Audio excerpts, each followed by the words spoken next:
Awesome. Love it.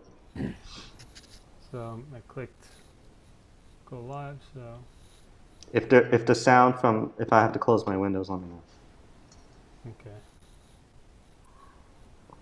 Uh, all right. So looks like we are live on Facebook. And welcome to another episode of Music, Philosophy, and More. Today with my special guest, Alan Henry, a good friend, an old friend. Not that he's old, but we're old friends. And we're going to talk about music, and I'm going to pick his brain about what music means to him and has meant in his life. And I can't wait to get started. So welcome to the show, Alan. Thank you. Thanks for having me. I really feel good about being asked. So thank you. Awesome. Cool. So let's have some fun. So I'm sure in the midst of our discussion, there'll be a little bit of various old memories that we've shared together, and that's all fair game and fun. I will start off with one, just because it came to me like maybe yesterday, and I thought that would be a fun thing to just mention.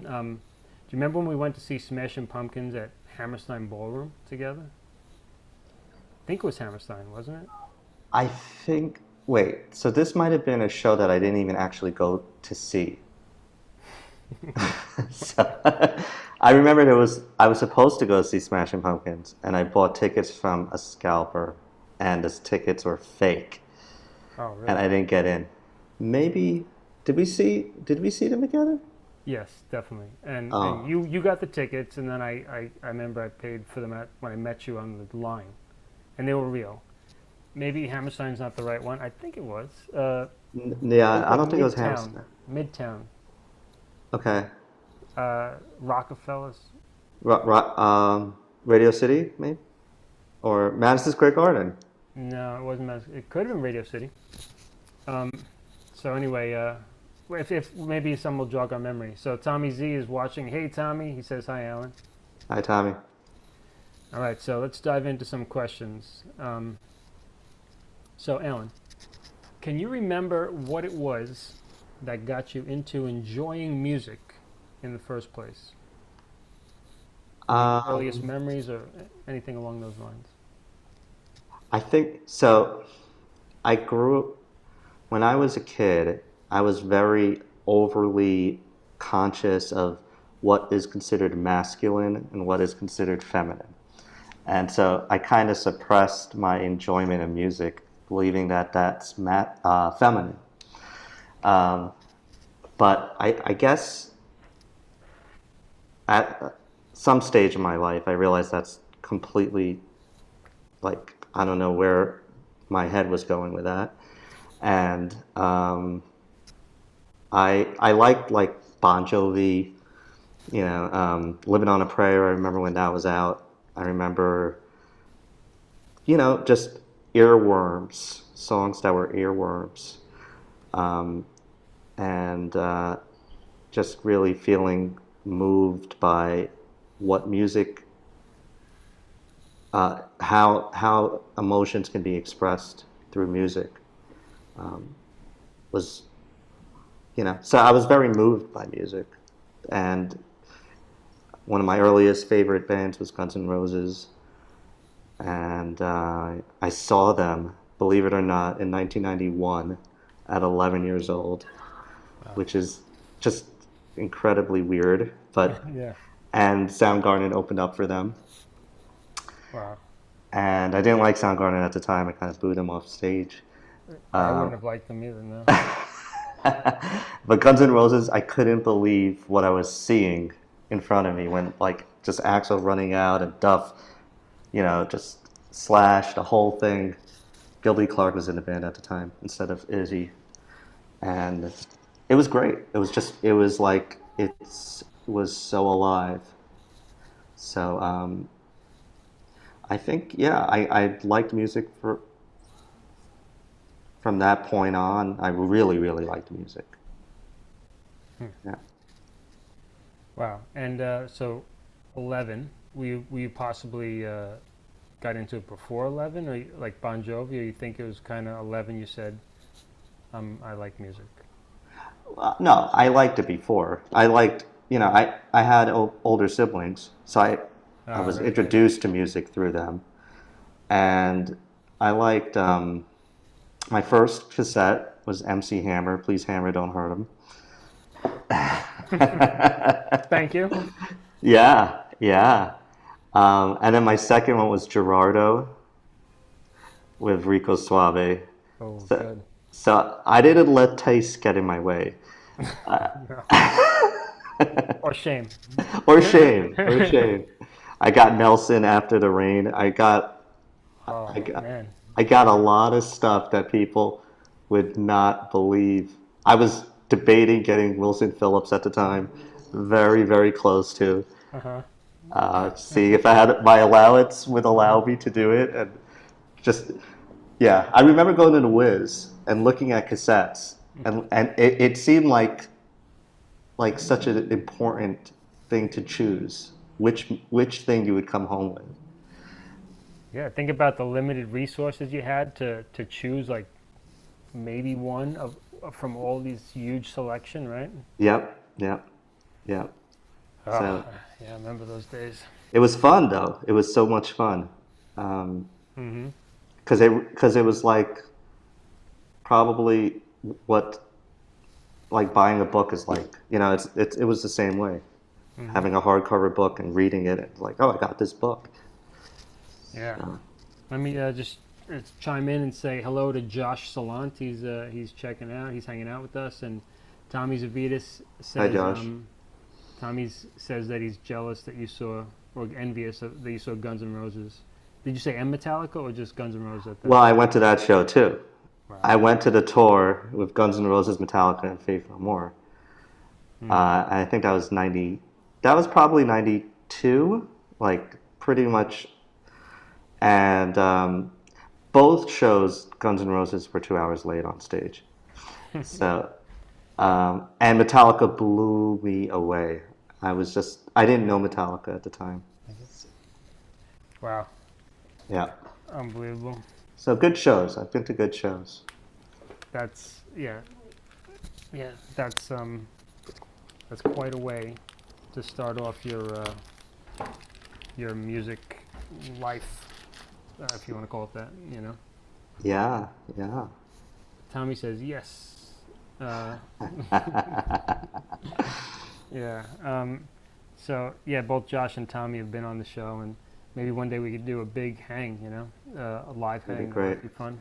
I loved Tommy's view on spirituality, um, religion, all of it. It was really good to hear. So Oh, nice. I'm Thank going you. to listen to more episodes.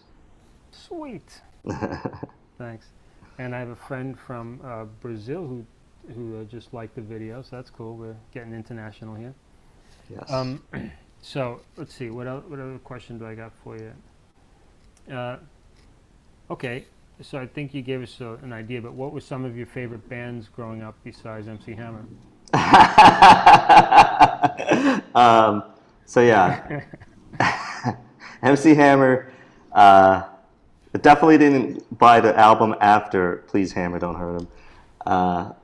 And I loved the whole grunge thing. I mean, that was a wave of something incredible.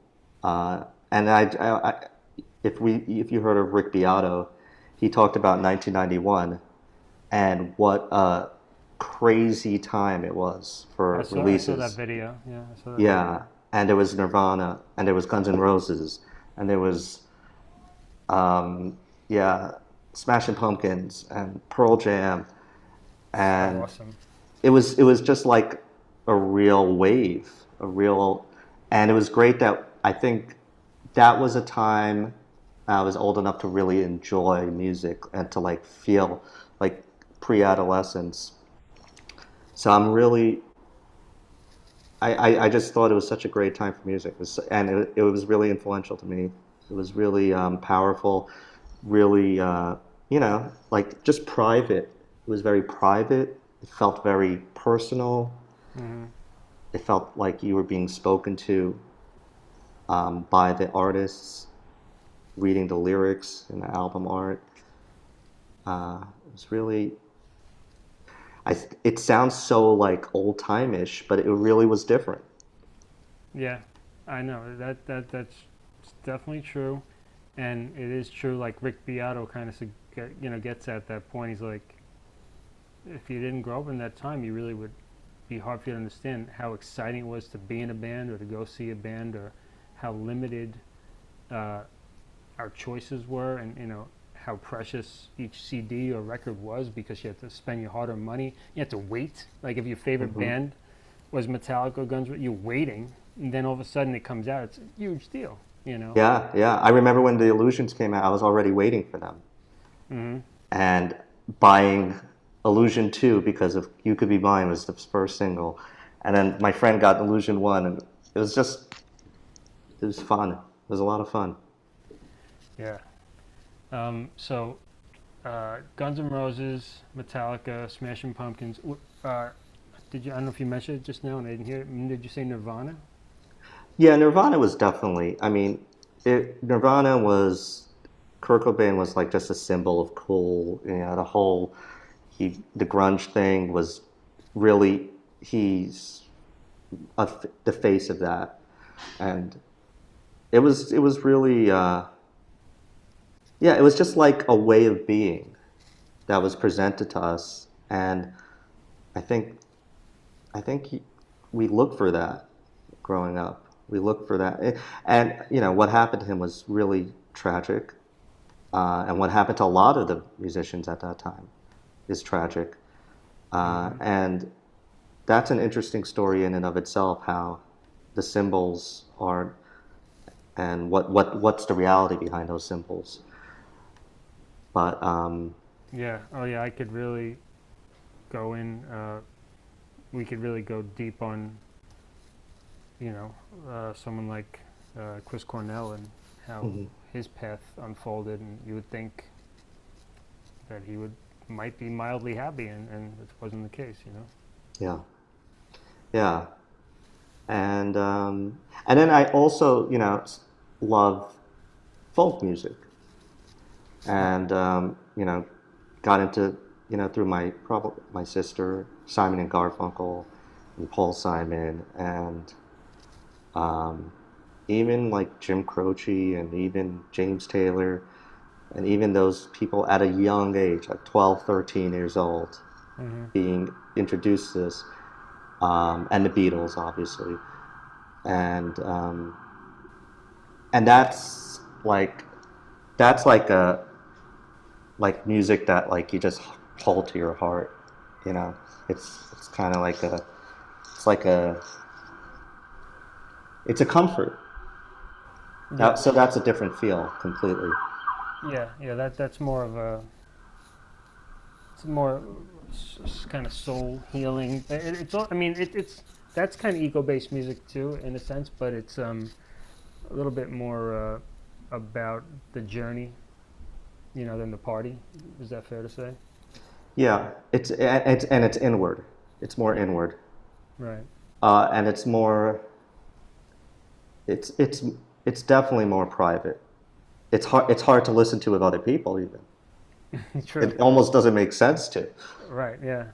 So Yeah. Unless you have someone kind of, a certain crowd that kind of get it or something. right, right. Yeah. So we're getting some nice comments. Tommy Z, Deanna, Josh have chimed in. And Deanna says hello. I don't know if you remember Deanna from Madison. She's a Madison friend. I think so. Yeah, you've probably seen her online on some events that I've done. Yeah. That Hi, Deanna. we've crossed paths.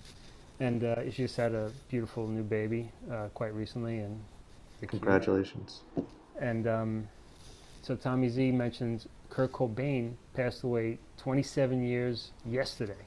Oh yeah, oh yeah, I remember that day. I remember that day. Yeah. So what are your memories of that? I have actually have vague memories of that day too. So I was with friends. We were playing street hockey, We were playing like I didn't know how to skate at the time, so it was just and just very basic. We weren't playing like very competitively. I was at my friend Steven Z's house, and I needed to use the bathroom. I I don't know, huh? Or maybe somebody else was there. Somebody named Josh was there. Anyways, I don't know how they found out about it, but somehow they found out about it because we didn't have any, you know, mobile devices or anything like that. But someone found out, and I came back, and they're like, "Yeah, Kurt Cobain's dead." I'm like, "What? What are you talking about? What are you talking about? No way." Um, and then yeah, seeing it on MTV and I was just like that's strange. That's strange that's happened. It's really strange. Yeah, yeah. My memory is similar. There was definitely hockey days. I don't know if I played hockey that day, but I think I remember being in my room at the time, my bedroom, and I think I was looking through my father's comic books and trying to sort them. This is like very early when I was allowed to look at them for the first time around there. And my father, for those of you who don't know, has an amazing comic book collection. And then I came down, and two friends were in the backyard. I think we were going to play basketball or something. It was April day, right? And this one guy says, "Yo, Kurt Cobain killed himself, or Kurt Cobain's dead." And of course, I thought it was a joke at first. What do you? And it was a kid that might say something goofy or whatever might come out of this guy's mouth. So I didn't know if it was real. And then it, turns out it was, and because he was really serious about it. And yeah, it was like, yeah, I don't know. I can't say it made sense to me. I can't say I was sad. I didn't feel sad. I remember that. I liked Nirvana, but I didn't feel sad somehow. Did you feel sad? I felt like there was an obligation to feel sad. Yeah, right, true. Definitely. That was definitely in the air at that time. Yeah. That was definitely in the air. But I didn't feel sad for my heart. No, I think I was like I kind of felt sad because I liked Guns N' Roses over Nirvana because there was kind of like a war between the two, Uh-huh. and I was like I choose Guns N' Roses, but I'm like but I really like Nirvana too. Uh, um, but then of course he was glorified and there was a lot going on from there, and then the Unplugged I think was released after that, Mm. and it was really good. I mean, it Mm. still sounds really good to me. So. Yeah, just a brief note. I did have one live album from him, and yeah, Deano says original emo. Yeah, yeah, more emo than emo, right? Because this guy's pain was real. I was about to say, there's an album called Muddy Banks of the Wish Car, a live album from Nirvana. I got sick to my stomach listening to it. It was so much pain in his voice. It's horrible to listen to. So I really realized that guy was going out month after month, year after year, pushed himself beyond what was certainly healthy Hmm. or necessary. I mean, I can't say what's necessary for him, but the pain was so apparent. It was really, I felt sick listening to it, but also sick thinking that other people didn't hear it, that they were hearing it and thought it was cool. I'm like, no, it's not cool. Ah. I'm like, this is bad. This guy's hurting because I was a singer and I knew what it felt like when you push that hard, and I heard that this was not him trying to be cool. This was like when you just going too far, or Hmm. this wasn't like technique. It, Right. it was Yeah. pain. It was pain, and yeah, that was not easy to listen to. And it's too bad that we have that association with artists. Just like your pain is out is your creativity, and that it's like honored. Yeah. It's kind of a sad statement on society to Hmm. really like beckon that. Strange. Yeah, like you earn more coolness the more you like wear your paint on your sleeve or exacerbate it, Hmm. which you could, not to going down this hole, but the guy from Lincoln Park comes to mind with Hmm. that. Right. And at the same time, the music is undeniably emotional and connecting to something, but the the feelings behind it are something that I don't know. I guess it's yeah. Now that I mean, I think I would still listen to the same music, but it's it's important to distinguish the art from the reality. Hmm. Yeah, So right. And that when you're that young, and certainly there was a lot less sort of knowledge about, common knowledge about that stuff at the time. I think it's very easy to get swept in with the coolness factor or the emotion of it, especially if you keep it to yourself and listening to this stuff, when you're young. yeah. Um, anyway, let's. Oh, did you listen to Alice in Chains when you were young? Oh yeah, that was my first CD. Dirt. Dirt was my first CD. All right. But Mm-hmm. I was late on CDs. Mm. So yeah, Alice Chains were great. Um, Dirt was, I think, their best album, and yeah, How'd you feel about Lane Staley before he passed, after he passed? one of the coolest sounding voices ever. But then I realized how cool Jerry Cantrell's voice is, and I'm like, I didn't put it together that there were two separate voices, and how like how much actually better of a singer Jerry Cantrell was, like by form, Mm-hmm. than Lane Staley. Even though Lane Staley's voice is like, that's the distinction of of he had a distinctive voice, really interesting sound. Angry Chair, I remember that single when it came out. That was really good. Yeah. Uh, and Them Bones, and yeah, Rooster. Yeah, they brought a whole different vibe, a whole different vibe I never got anywhere else. Um, Yeah, and yeah, they were pretty heavy too. they were. They were. They were grunge, but they weren't. And they were out of Seattle too, right? Yeah, there's a Seattle connection. I don't know exactly how it played out. They weren't there. I don't think they were part of like the same, maybe the same scene as Pearl Jam and Soundgarden. It seems like there's something different about it. I read I watched the documentary. There's something a little different about them, Hmm. but yeah, I believe they're a Seattle band, right? Maybe that's why they I get think lumped into so. grunge. I've always known them to be a Seattle band. I'm sure someone could tell us. Yeah, yeah, I'm sure. And Tommy says "Wood" is one of his all-time Oh, that was great. favorite songs. Yeah, that's really That's a great. great song. Yeah, terrific. And they also had a great unplugged. Yeah. Oh yeah. Deanna mentions Eddie Vedder. Yeah. What are your thoughts on Eddie Vedder? So I'd say I like Pearl Jam, but Pearl Jam was never a love. I Hmm. never loved Pearl Jam. I This is a bias for me, but I always thought Eddie Vedder, he like he nodded too much to women in the music. Like he was too much of a sex figure, Hmm. and it wasn't interesting to me. When you say nodded, you mean like played to them? Yeah, that's how he came across to me. Like it seemed like he was, I guess, Jim Morrison, '90s version of Jim Morrison. Right. Um, and the Doors are great, but I don't know. Pearl Jam, the voice was a little too much. It was just a little too much for me.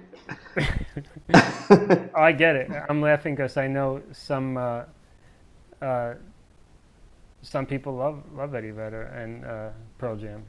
Um, Yeah. I could think Lonnie. I think Lonnie's a big fan of Pearl Jam. I loved the album 10 versus. I couldn't get too far on that. What was the one after that? Was that Vitology after that? Vitology, It I was third think maybe. so. Um, yeah. I like Versus better than 10. You And did? I'm probably the only one. But I liked Elderly Woman, and I liked Animal, and I liked, um, I don't know, I thought it was a little grungier, and I never felt the same way about 10 as everyone else. Never. I never loved that album like everyone else.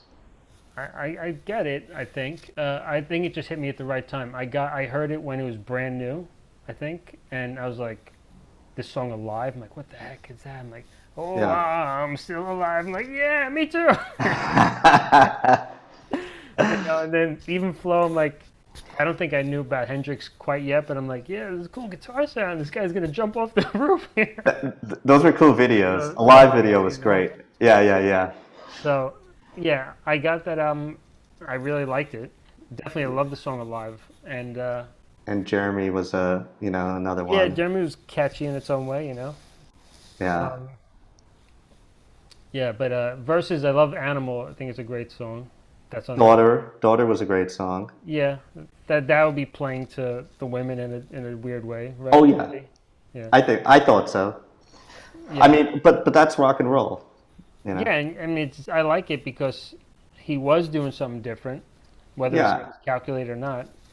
You know. Yeah, I don't know. Yeah, I mean, I think my mind at that time was thinking it was, but like I think he was for real. Like I think he was sincere.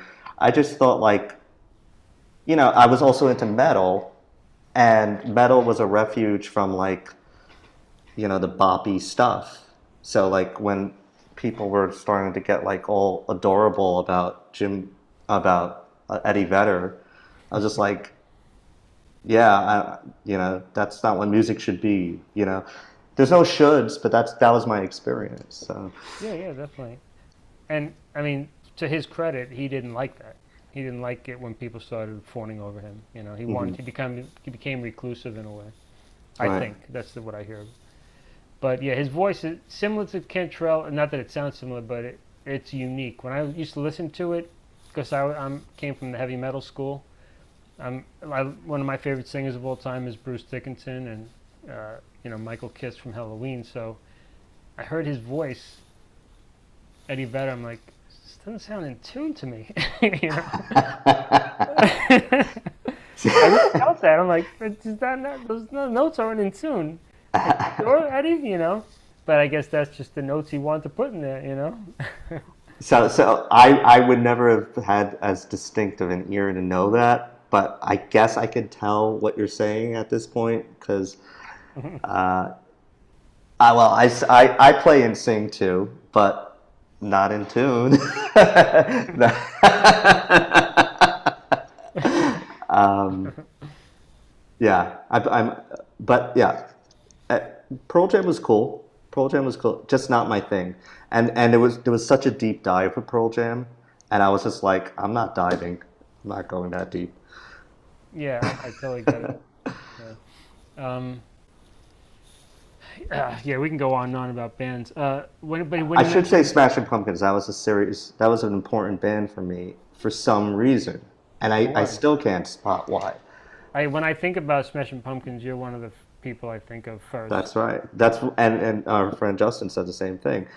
And I think with Billy Corgan, there's a tenderness and an anger, and I think that something about it came to like it was like you could sing about I used to be a little boy, and you could be emotional, and then you could sing like the world is a vampire, and it's just like that snarly, weird kind of, and he was totally like, had his poses and his rock and roll thing, and but there was something really cool about him, and the band.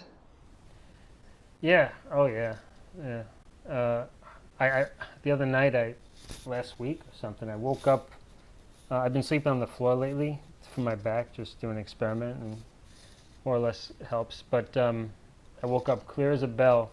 Despite all my rage, I'm still just a rat.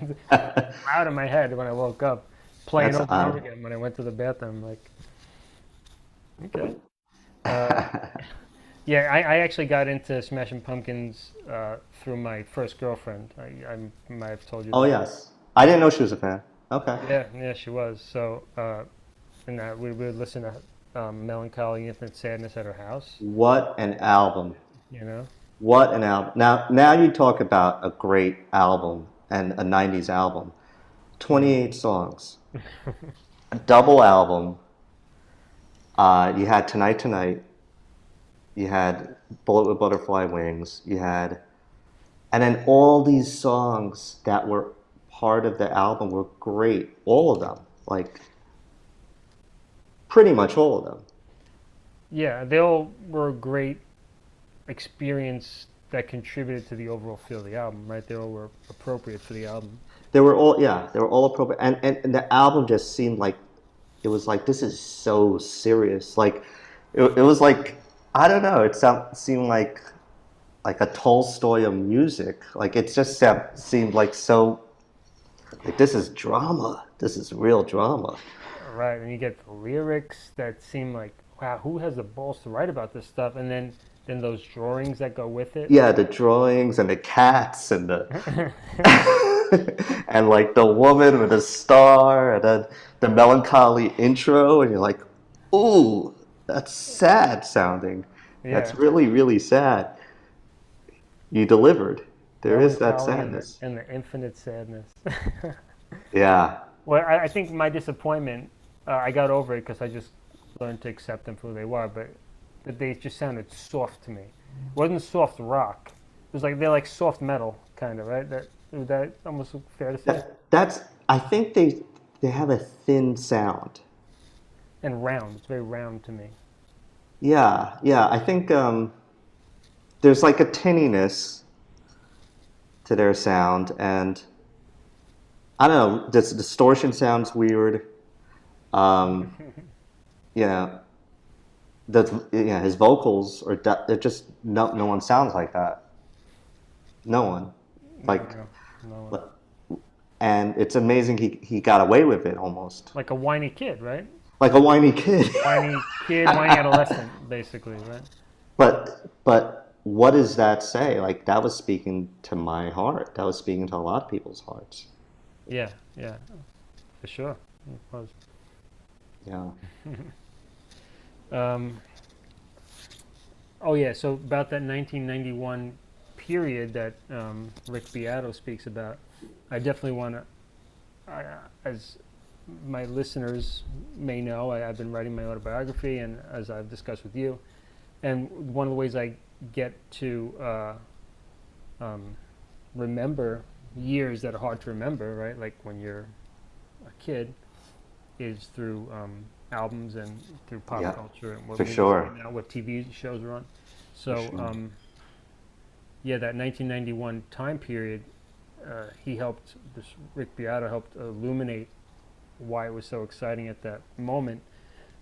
And for me, yeah, I'll definitely be using that in my 1991 chapter because those were huge, influential albums for me, especially Guns N' Roses' Use Illusions 1 and 2, and Metallica. Metallica Black Album. Exactly. And Oh, I Pearl Jam forgot 10, that. and Pearl Jam 10 all at the same time. And Bad Motorfinger came out, I think, and And Nevermind. man, never mind. Yeah. And maybe even STP, or I'm not sure. Maybe, I think they yeah. were a little Yeah, later. right, maybe the same year. I mean, the truth is, I mean, at the time, I didn't think those were all great. I Uh, didn't know they were all great. Metallica album I thought was great. Guns N' Roses. The other ones, I had to develop a taste for. I didn't recognize that it was greatness until later. mhm. You know, especially since we didn't have those quality albums much later on. But Yeah. in retrospect, you know, it's pretty amazing. I just It took was it for granted, you know. it was amazing because it all came at once and it all sneaked up on us. And like I remember the transition from Warrant and Poison and Trickster and like bands that no one will ever think of ever again. And I bought Poison Flesh and Blood. Like I bought that album. I thought it was good. And then this comes in and it completely obliterates it. And like in its message, it's like that's not good.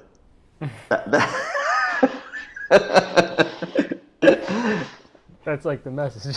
That's the message. Like Unskinny Bop is not good. That's not good. So,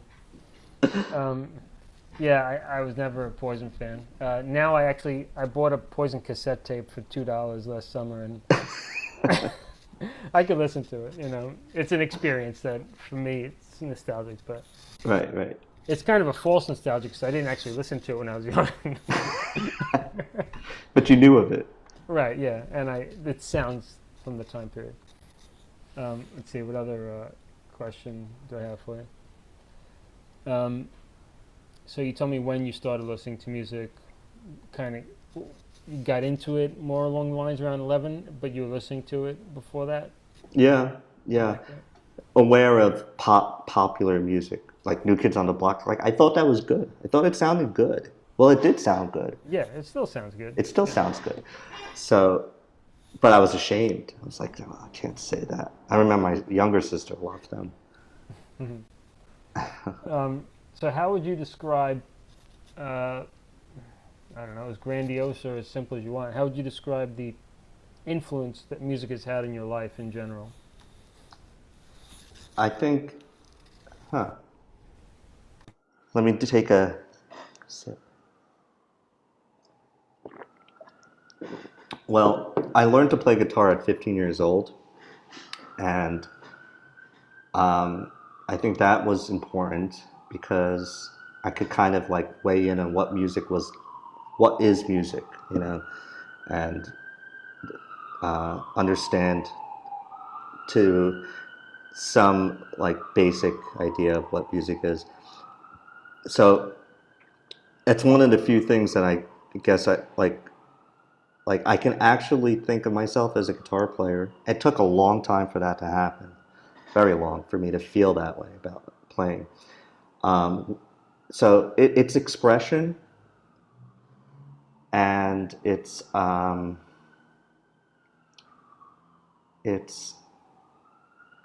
emotion that can feel. It's a license for emotion. It's permission to emote. And I really value expression. I really value emotion. And I've felt that growing up, I didn't have that encouragement for expression the way I wished, and music gave it to me. Mm-hmm. Music was an outlet. And do you feel you're the person you are today because of it?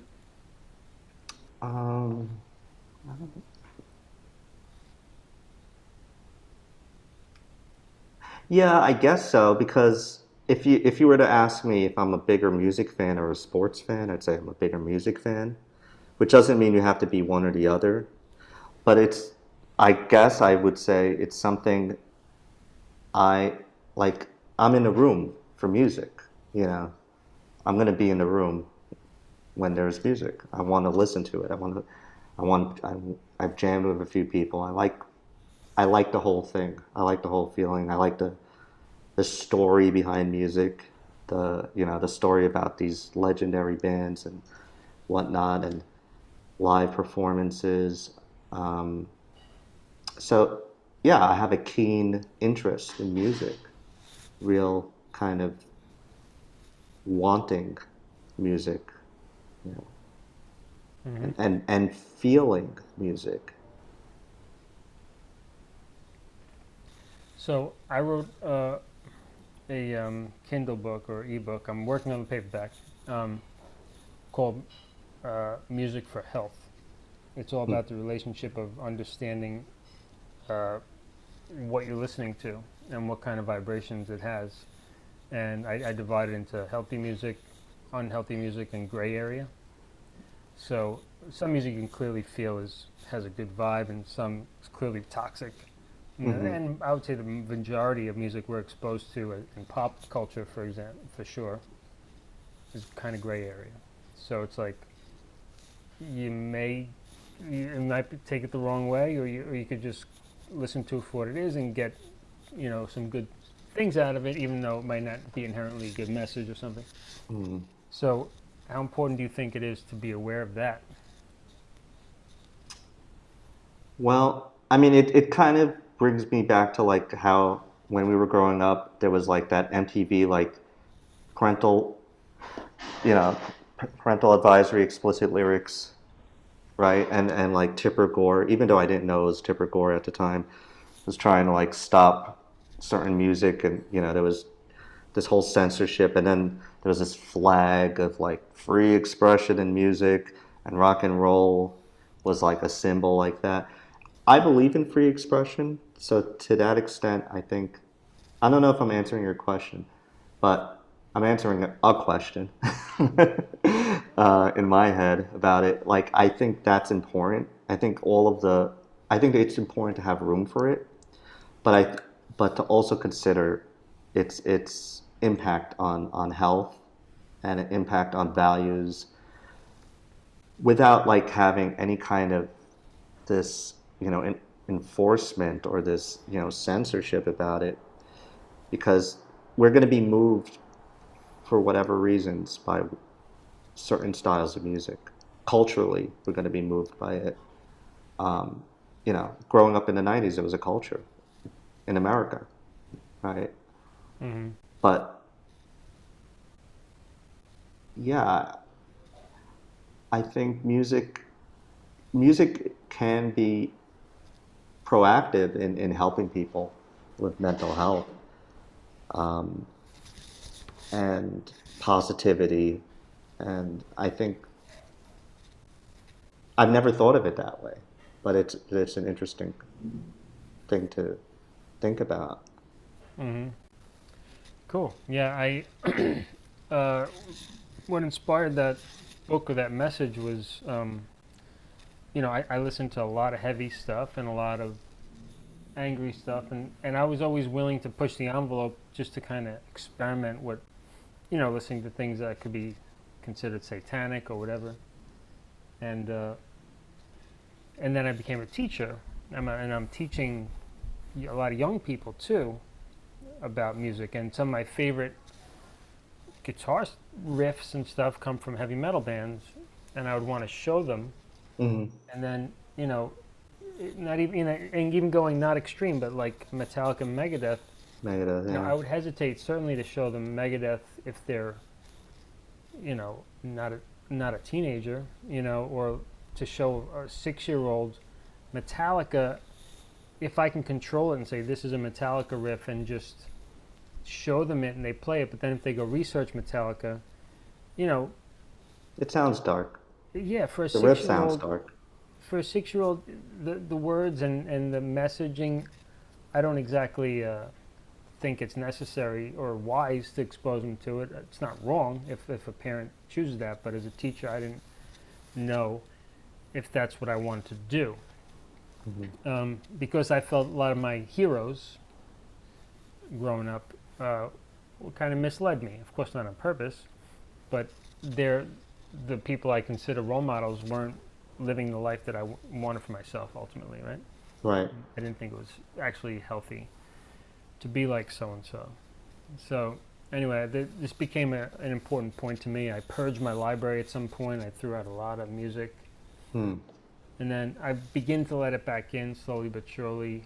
But a lot of it I don't listen to anymore. And if I try to, I get quickly. I feel, my energy field change. Yeah. So, I work in mental health also, and I'm always interested in these subjects. It's a chicken and egg kind of consideration, right? Like, is it the music that's making the expression, that's making the feelings and the moods, or is it the moods and the feelings that are creating the music? Um, and what would happen to the folks who didn't have that music? Like some of those people, I think, felt heard through through some of the like edgier music, or sinister music, or so I think there is some gain. I think there's something to be had by it. I just think that it's also a matter of parents being present for children and having a connection and recognizing, like, there's a book, I haven't read it yet, called Hold On to Your Kids. And I'm really interested in the author, Gabor Maté. And it's saying that, well, the title of the book says, Why Parents Need to Matter More Than Their Peers. Right? So for kids whose connection to parents is already problematic, they're being led by underdeveloped minds, by peers.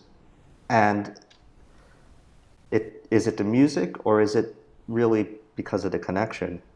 And what society is about, what the role in our society is, why these connections are broken, and why are peers mattering more than parents? Yeah, all fantastic things for consideration, right? Yeah, because I think there are healthier minded people who might like Metallica or something. But I get your point. Like, it's I'm not sure. I think yeah, it's like it's aggression. That's metal, right? It's aggression. It's a release of that. It's being, like, kind of just jolted, Right. and it's exciting. And when I heard One for the first time, and I heard that breakdown, I was like, what the heck is that? What is that? What is that? Right. It was unreal. You felt like that must be like what war is, right? Oh, for sure. And I was just like, these guys are so, I could, like, immediately, these guys are so cool. These guys are so cool. Yeah. But, because they were producing something that was unreal. And they looked the part. And they looked the It seemed part. like they lived the part too, Yeah, yeah. It's deep, and also not only being a teacher, that's when it started to seep in. Seeing myself as a role model in that way, but then also becoming a Buddhist, and then now as a father, I really have this pretty, and just with the intention of, and also I'm an empath, meaning a really highly sensitive being that picks up on others' energy. So to have any sort of unnecessary influence in my life, or that brings my spirit of vibrations lower than society already does, if I don't take care of myself, it's ludicrous. That's why I don't watch horror movies for years now. Right. It's too dangerous to my energy. And it's true. There is an extent to that where it becomes, it's like if I'm watching depressing movies, if I'm watching sad movies, if I'm watching movies about hopelessness, or if I'm listening to, like, I don't know, that Story of My Life song from Social Distortion, like this wry kind of, like,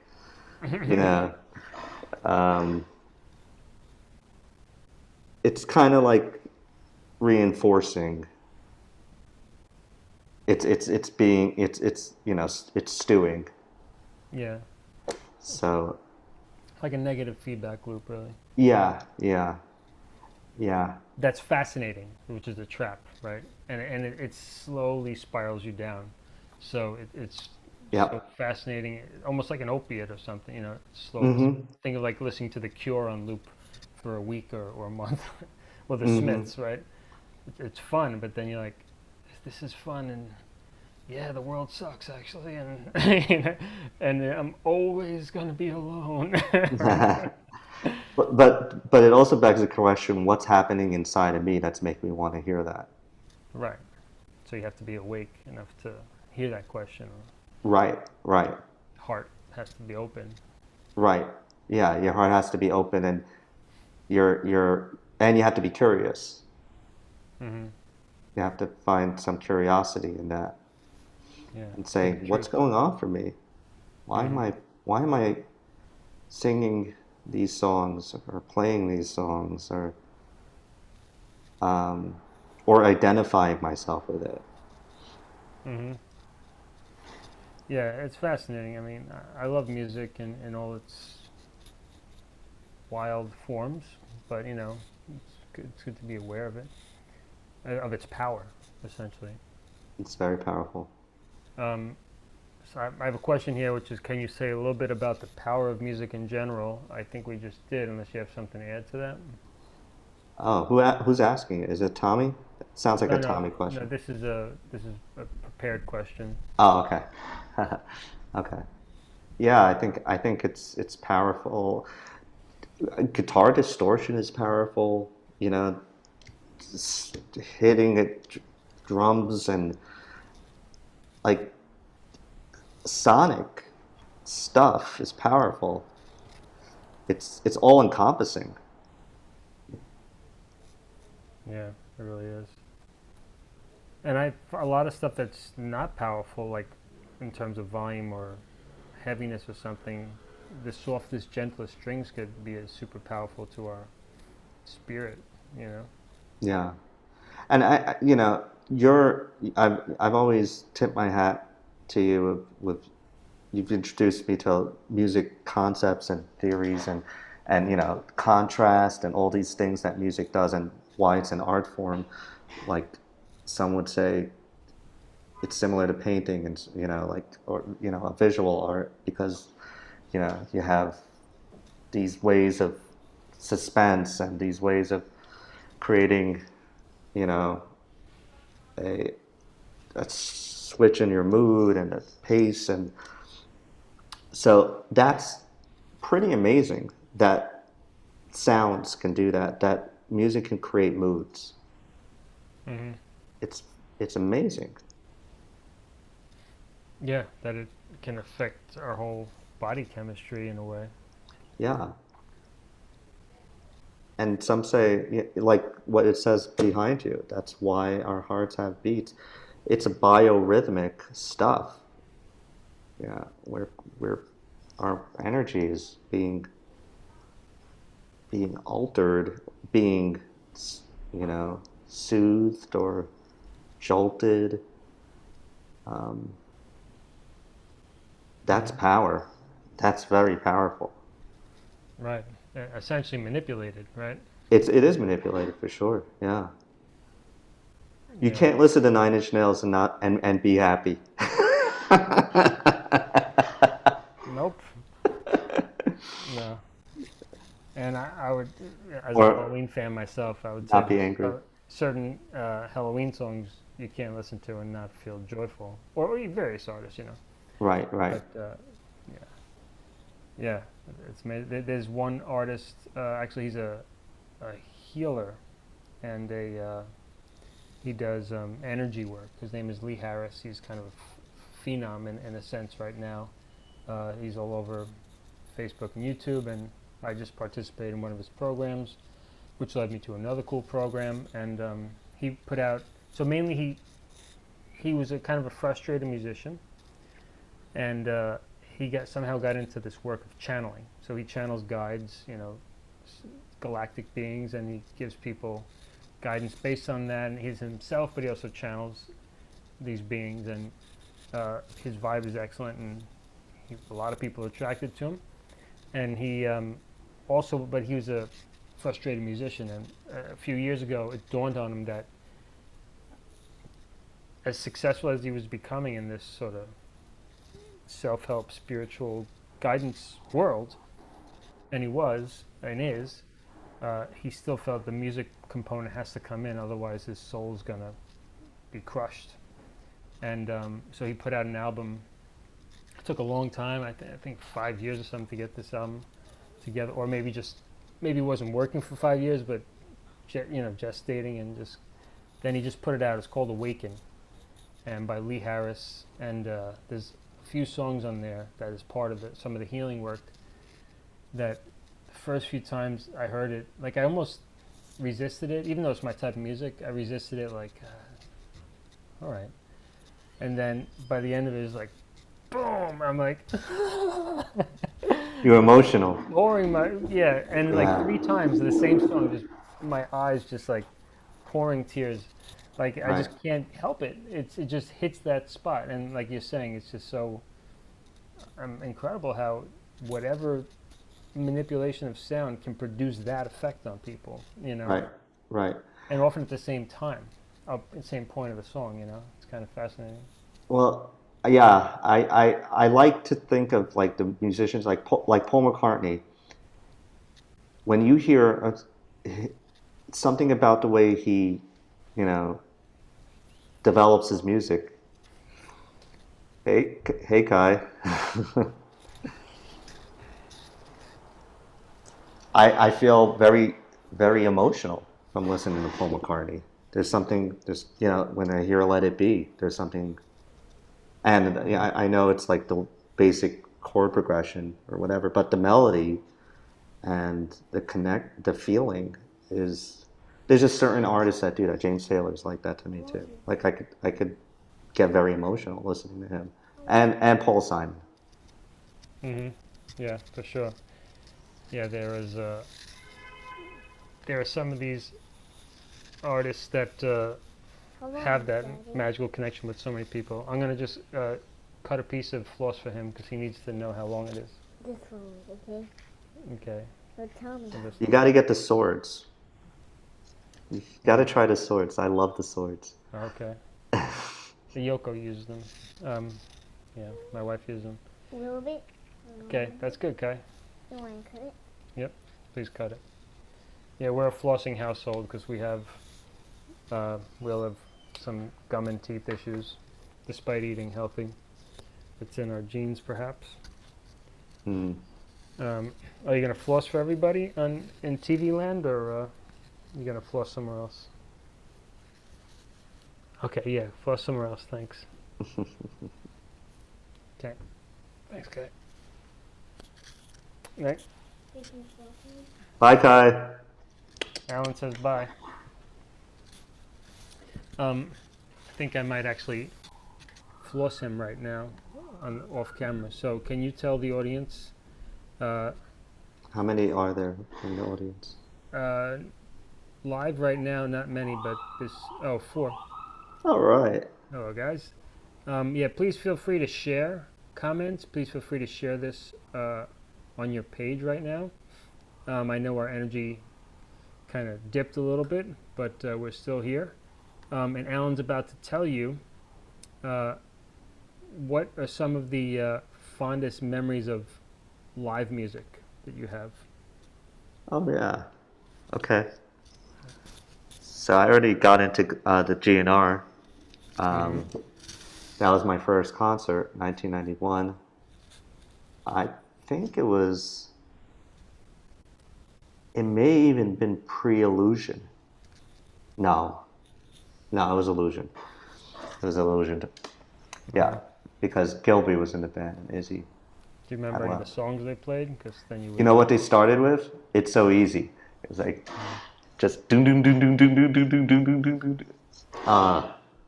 Electrifying, amazing. So there's that, and then I went to Faith No More, Guns N' Roses, Metallica, Giant Stadium. Well, Giant Stadium's not the greatest venue, and we were all the way up there, but that was really fun. Saw Smashing Pumpkins during their Melancholy tour. Wow. I saw, with Yossi and Joey, I saw Fear Factory during the Demanufacture tour open up for Iron Maiden. Oh, gosh. At And that was not Bruce Dickinson, right? That was No, that was Blaze Bailey. Blaze Bailey, right? Bailey, yeah. The sign of the cross. I remember that. The sign of the cross, Yeah. the name of the rose. Yeah. And we got there really early, and we were in front, but I was pinned to the bar, and my ribs were like really aching. And Fear Factory came out with Demanufacture, and I was just like, I feel like I'm gonna blow up. Yeah, I'm sure you must feel like death was right by your side. Oh my god! And Dino, and and I was just like, I think he even caught his guitar pick. Mm-hmm. Anyway, it was really wild, really, really wild. And I was 15 at the time, so very exciting. Probably stuff that is early, early experiences with by age. And then I saw Radiohead during their OK Computer tour at Hammerstein, which is that was a really good show, really really good show. And they just released the album, and MTV was broadcasting that show, and that was amazing, absolutely great. And then yeah, I've seen a lot of different acts. I've seen Billy Joel a number of times. Hold on, just want to let you know, Yoshi Doctori says, I remember that show like it was yesterday. It was snowing. Was that the Demanufacture show? Yes, yes, yes. We almost didn't make it. We almost didn't make it because the snow is so bad. Oh, man. Yeah, but it was a good thing we did. It was a good thing we did. I wonder if Yossi felt like, I'm using his Facebook name, it felt like he was also almost smothered by the crowd that night. There was at one point, like, I was just like this, and I was going down, like, just down. I couldn't. It was crazy. Let me chime in there. I saw Fear Factory one time at Roseland. I guess early 2000s, possibly late 90s. It was such a bad experience. Was it? It was so because it was so aggressive. Like Very I saw, aggressive. I remember our friend. We had some mutual friends were at that show, and so I think one of them got a cast on his arm afterwards. Oh man. Yeah, and I saw like at least 3 fights break out, real fights. And I'm not a fighter. I don't like. I mean, I'm a fighter, but not a fighter, not a physical fighter. I didn't like it, man. And because it was over, like serious, but people were gonna pummel each other. Right. And if you're in the way, sorry. Right. So that type of vibe, I'm like, the heck, I wouldn't want to be in a band like that. That was my, type. Yeah. I saw Megadeth. That was great. One of their last shows before Dave got his throat cancer. Did you see it in Roseland? Because I saw Megadeth in Roseland too. No, this was in like Meadowlands, and this was like 4 years ago, three. Oh, Yeah, really? Recently? Yeah, pretty recently. I saw Megadeth at Ozfest too, with Tool, and and I went to Soundgarden with Yossi during. I think that was Lollapalooza. We went to Lollapalooza.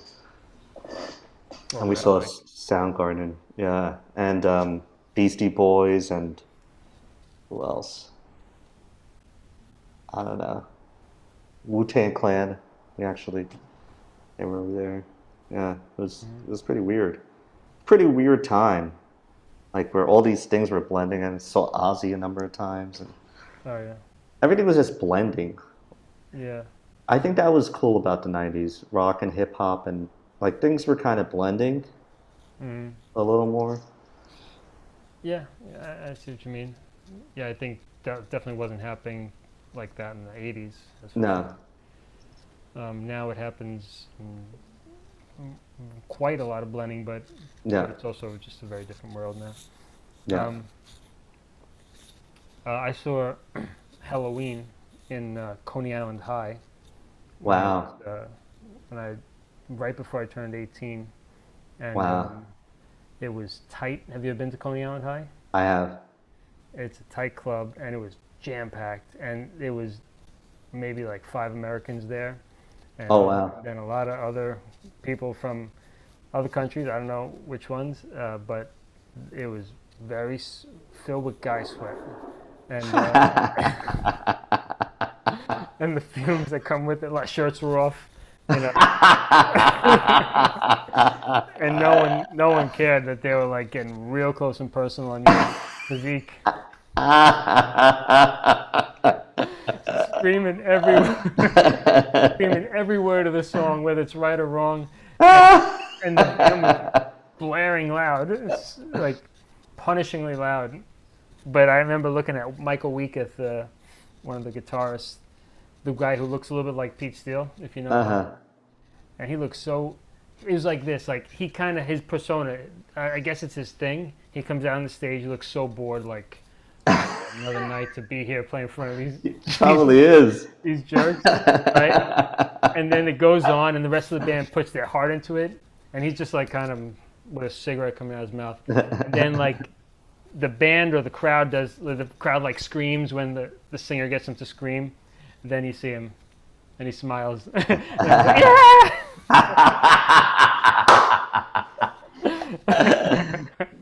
It's like you won him over, you know. Yeah. Like, you know, he's really happy to be there. He wouldn't be anywhere else, but he pretends he's not. It's kind of fun. Okay, so now you've jogged my memory of a few other acts that I saw. I saw Slash's Snake Pit, I remember you told me about that. and that was a really cool thing because my friend Robert was just the hugest Slash fan. He bought his gear, like his stack, and his Les Paul and everything. He was waiting online from like 10 a.m. The show was like at 7 p.m. Like, I'm serious. It was that early he was there. And he was like, hey, are you going to come? You know, I'm holding your spot. We're going to try to meet Slash. And he was he was wearing leather pants, a motorcycle jacket. This is my friend, not Slash. Leather pants, a motorcycle jacket, and no shirt underneath. Amazing.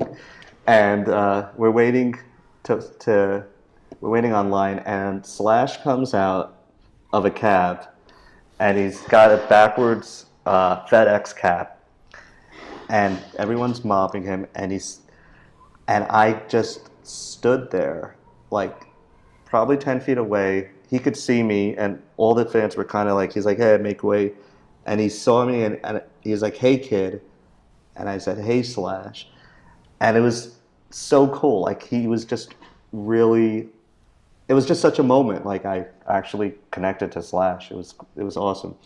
Got his autograph. He smelled like liquor. Smelled really bad of booze. So I met him and saw his show. And I saw Jimmy Page play with the Black Crowes. So that was pretty interesting too. Oh. That's pretty neat. Yeah, what other? I saw The Cure in PNC Bank Arts Center. I think I was at that show. Maybe we went together. Yeah. Probably. Did we? Maybe. I just found out it was 2000. And it was good. Yeah, they're good. They play well live too. Yeah. Yeah. I saw Depeche Mode. That was exciting. Really? Really exciting. Really, really good. Yeah. Dave I Gahan. imagine they have that almost like cult feeling, right? Like with so much of the like singing along with the crowd. Yeah, hypnotic singing thing. Yeah, definitely. Such a good show. I think it was in Madison Square Garden, and I was like really into them at the time. It was like 2014 or something. Mm-hmm. Wow. Or even 2012 or something like that. And he is a great frontman, great sounding voice. Yeah, music sounded really good. It was just nice, good show. Who was maybe one of the best frontmen you saw? I would give it to Dave Gahan, Depeche Mode for sure. I think James Hetfield he's a beast. Yeah. You know, with that hoo hoo hoo hoo, like it's so cool. He can rev up a crowd really really well. Yeah. True. Um, Definitely. I mean, Axel, early Axel. Hmm. Now he kind of sounds like Mary Poppins. But, early Axel, great frontman. Um, I would give it to Tom York also because he's just like he's just doing his kind of conniption thing, and I also think Billy Corgan. Billy Corgan's kind of like got his attitude, his energy. Yeah. Yeah. It's kind of weird. Yeah. Yeah, Diva, like kind of yeah. like He's like a asexual, male right? diva. Yeah, asexual feeling. Yeah, he has a weird energy, like because you could tell he's connected to his feminine side, Yeah. and he also has his masculine side. And I think he gave license for guys to feel like, yeah, I actually have some of the feelings he's talking about, Hmm. and um, and he makes it look kind of cool. So yeah, Yeah. Yeah, I have to say, as far as my some of my favorite lead singers, frontmen, it's a little bit surprised to me, but I think one of the best frontmen I've seen is Andy Darris, the second singer of Halloween. Technically the third singer, but yeah, he's really great with the crowd and great range. Of course, Michael Kisk, the guy who's on the Keeper of the Seven Keys album, fantastic, and I did get a chance to see him in 2018, thank goodness. And it was him and his replacement singer. wow, And so with both singers, it was so cool. And three that's weird. guitarists, so they got like the original Kai Hansen. That's Came like the Maiden thing with the Yeah, exactly. yeah. So of course, Bruce Dickinson is one of the Bruce best Dickinson's a great lead frontman, frontman in the but world. I've never seen him with Maiden. Yeah, I I did did one see time. him. I did see him do his solo act in CBGB's, which is weird. Very weird. And he's really short. He's like 5'3". Right. He's tiny. Hmm. Yeah, our friend Joey said he's about 3 foot.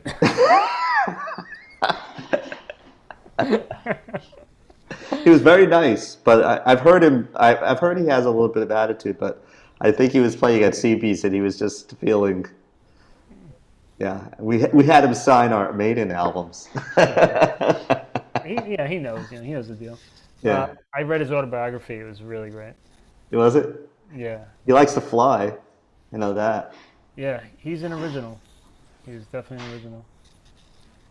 He said one cool. I mean, a lot of fun stuff. But one thing he said, because he loves fencing, and he got over like the touring thing. He was just bored of that by the early '80s, mid '80s. He was already bored of it, and so he would like try to occupy himself. There's only so much, drinking and womanizing you could do, and then it kind of gets old unless that's who you are or whatever. But he's a pretty deep guy, and he was always looking for a fencing teacher, and by the I don't know maybe Seventh Son tour somewhere, and he could never really develop a relationship with the teacher because he was always on the road.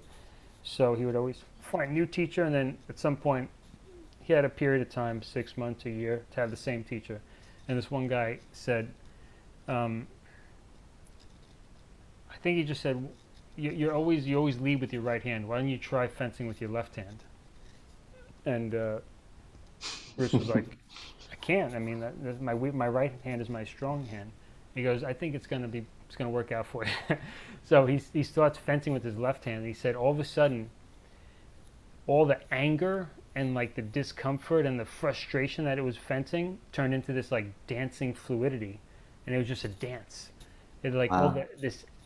there's this anger, like whole right brain left brain thing. For whatever reason, the anger and the pain of it disappeared, and it became like a dance. And he became a better fencer when he moved to his left hand. It was just so fascinating to me that would happen. That's such a yeah. What fascinates you about that? The anger, that the anger like disappeared when he started using his left hand. Yeah. You said Yeah. disappeared. That is strange. But, I mean, that's spiritual. There's something, alignment and Balance for sure. balance. And what I find interesting is that how long you can think of yourself in one way and then find out something else about yourself. Hmm. And like, what? Like when somebody finds out, oh, I'm dyslexic, or I am, you know, I'm left-handed.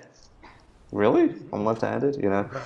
Um, I think it's great to have like new discoveries about yourself like that, and seeing the like a new beginning. Oh, I love it. Yeah. Yeah. Yeah. He didn't. Just to be clear, he didn't find out he was left-handed. He just found out that he can Uh, fence better with his left hand, even though but he's it, right-handed. You know. but isn't he somewhat left-handed then? I guess then the ambidextrous sort of. Yeah. Yeah.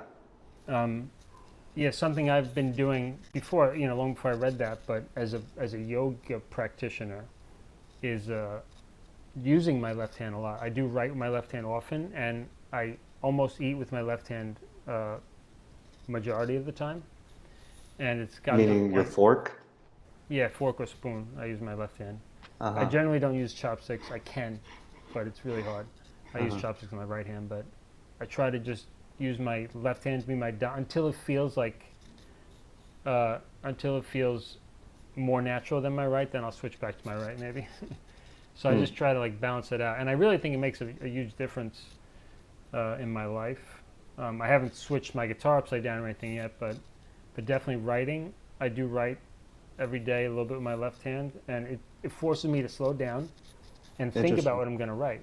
And whatever I write with my left hand is a very different feeling than with my right.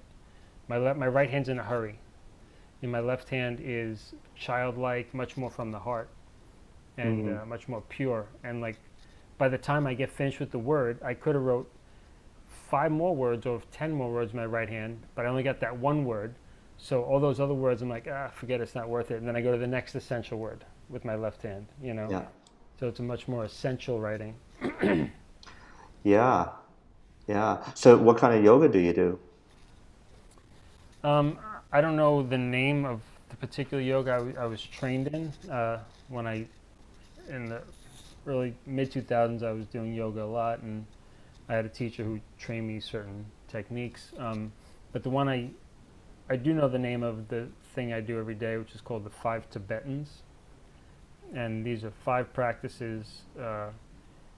Apparently, they come from Tibet. And so, Tibetan yoga, as opposed to Indian yoga, is different because India is a hot country, and Tibet is a cold country. So, it's designed to get your body temperature up more. That's Mm. something I generally suffer from in the morning. In general, is I'm cold. I get cold quick. Uh, but I don't do it to the extent that I really get my body quite warm. It's more just to relieve my back pain or my stiffness. Uh, but anyway, they're 2 different traditions. So like if you do this thing that looks like a downward dog in Tibetan yoga, it's not called that. It's just like do this motion, because it comes out of a different tradition, and it's a little more active than some of the other yoga I was doing. And then I'll just blend in any other pose that I just feel my body wants, Hmm. you know. Yeah. How many different practices do you? I mean, not to put you on the spot, and you won't have to answer it. But you have different. You have a number of different practices you do daily. Yeah, yeah, I do. And that's kind of something that has been part of my life, right, for a long time, which is uh, incorporating disciplines and figuring out which ones are actually really helping me and which ones I can part with. Hmm. But Which which are the helpful ones for you? so yeah, the mainstay for sure is chanting Nam-myoho Renge Kyo every morning and night. That's something I can do.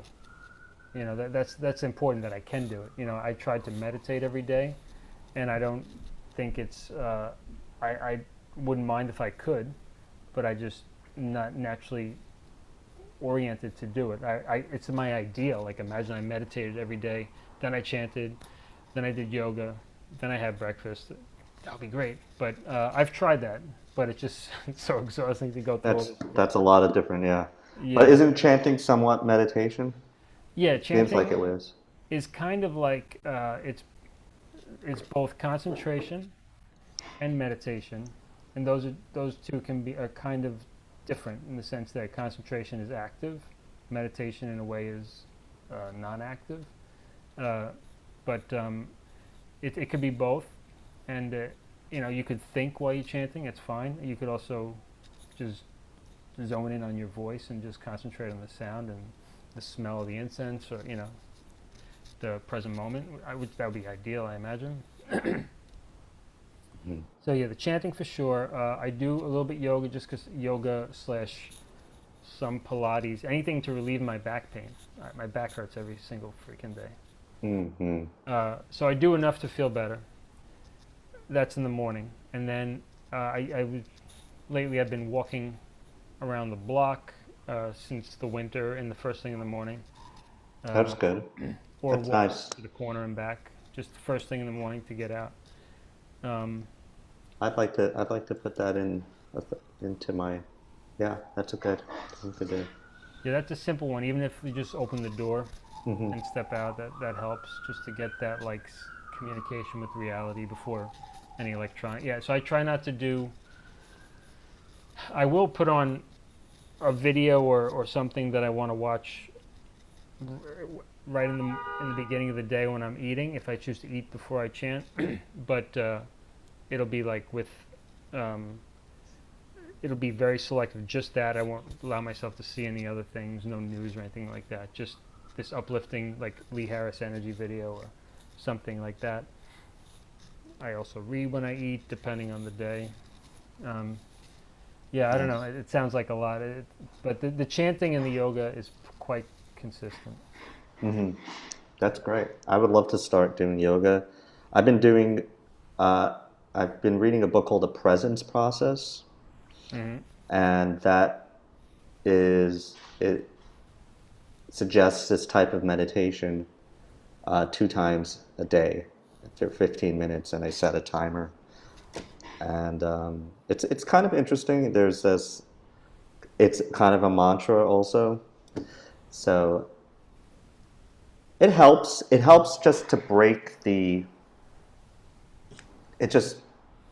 change your orientation of, mind just by doing it. So I think it's a neat book. You might like it.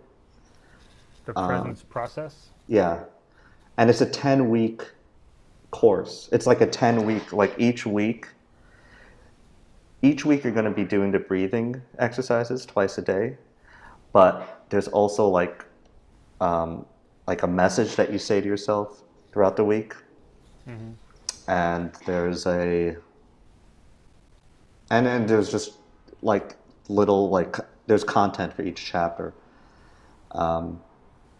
And I'd imagine you'd like it, knowing what I'm hearing and what I've heard about what you like.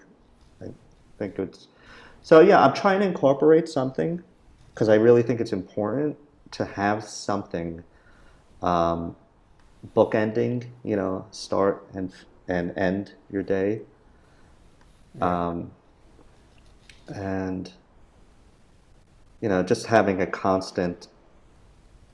It's grounding. It just helps you ground. Yeah, another thing that's pretty traditional for me is journaling a little bit in the morning and journaling at night. And that's really cool. It's often gratitude. For a long time, it's been gratitude. It's just like, what do I usually write? Yeah, I might just write the word gratitude or thankful, and then just write some words. Because I used to write journal and just kind of write about my day, and it just always brought me down. So I just oh boy, that's funny. So I just focus on anything good, even if it kind of doesn't really sum up my day. Just any good part of my life. Because I write so much that, getting a conglomeration of a few different bits and pieces over a month or so is enough to give me a taste of what I was going through. Mm-hmm. And I also, another one of my processes is, and gratitude journal could be really brief, by the way. It could be 5 words, Mm-hmm. doesn't, as long as, and I also, when I go to bed, after I do deep breathing before I sleep, I do like 7 deep breaths. Then I say, I'll give myself 10 things I'm grateful for. I get to the end of the 10, maybe I'll go to 20. I do it until I feel kind of clear-minded and then sleep. Because gratitude brings presence. Gratitude brings presence, and it brings fullness, right? Right. It's that sense of wanting, or the sense of desiring that brings anxiety and fear, Mm-hmm. not good enough, So gratitude is like reminding me that I have everything that's important to me right now anyway. So everything else is just icing on the cake, to remember that. And all of us can remember that. It's not because of who I am. It's an option for anybody. If we have breath, if we have some degree of health, or even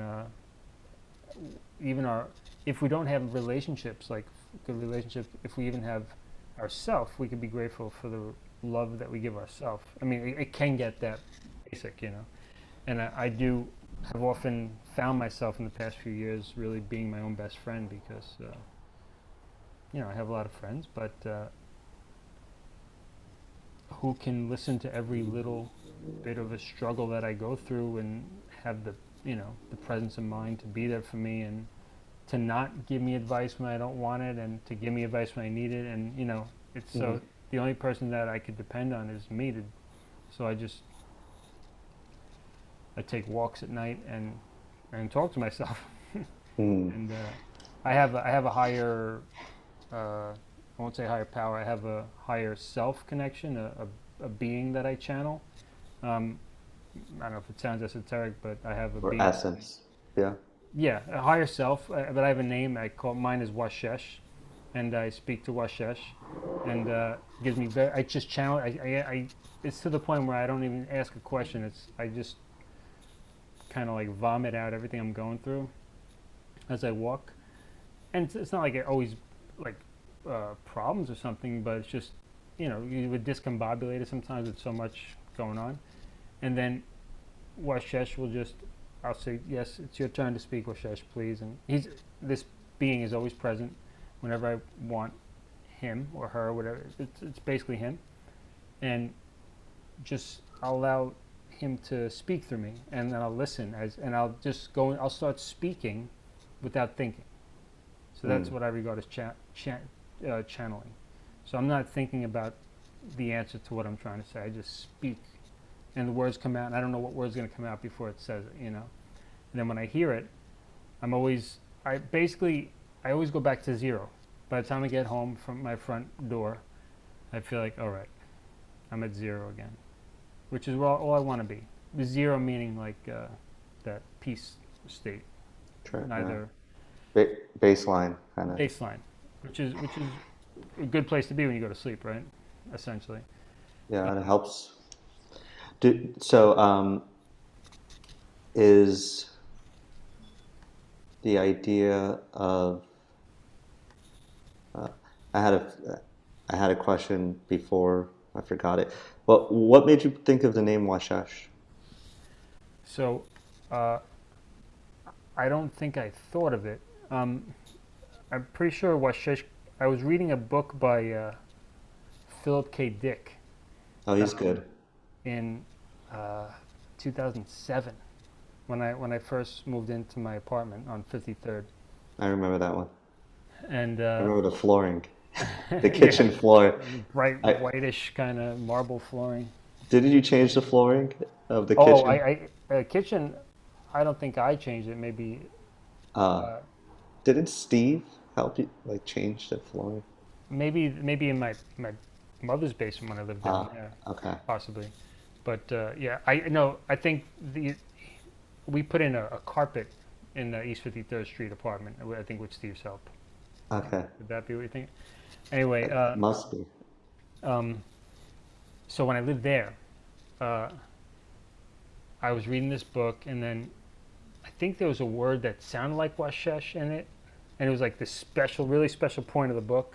It was like the Dead Sea Scrolls, and they were in Israel, and it's kind of like sci-fi, but somehow it gets to that point, and it's this critical thing. And there was a word, and I don't know if that word is in it or something similar, and I just like kind of heard the word Washesh, Uh-huh. and then it stuck with me. And then after listening to Bashar, who Joey might have told you about, our friend I've Joey. heard of him. Yes. Yeah. Bashar is a channeler. Bashar is an entity that's channeled by a guy named Daryl Anka. And I really am moved by Bashar's speeches, and I felt I could do the same thing. And anyway, this word, when I thought about who is my entity that I channel, Washesh just came to my mind, and it just felt right, you know? And I'm thinking about getting back to, I took a real circuitous route here, but getting back to one of my practices at night. I go to bed. Before I go to bed, I write down gratitude, and then I write Dear Washesh. It used to be Dear Universe. Sometimes, like, I would write to a lost loved one, or like a rock star who passed away that I might have a question for. And but now I kind of just funnel that all into Washesh. Little Richard or something. Dear Little Richard, you know. But no, I even asked the question to the guy from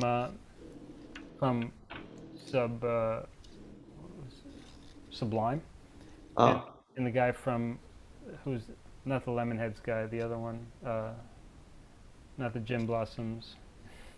Uh, And Shannon Hoon from Blind Melon. who Yeah. I asked him a question, and you know, because I felt sad when I learned about this story, and these young guys passed away.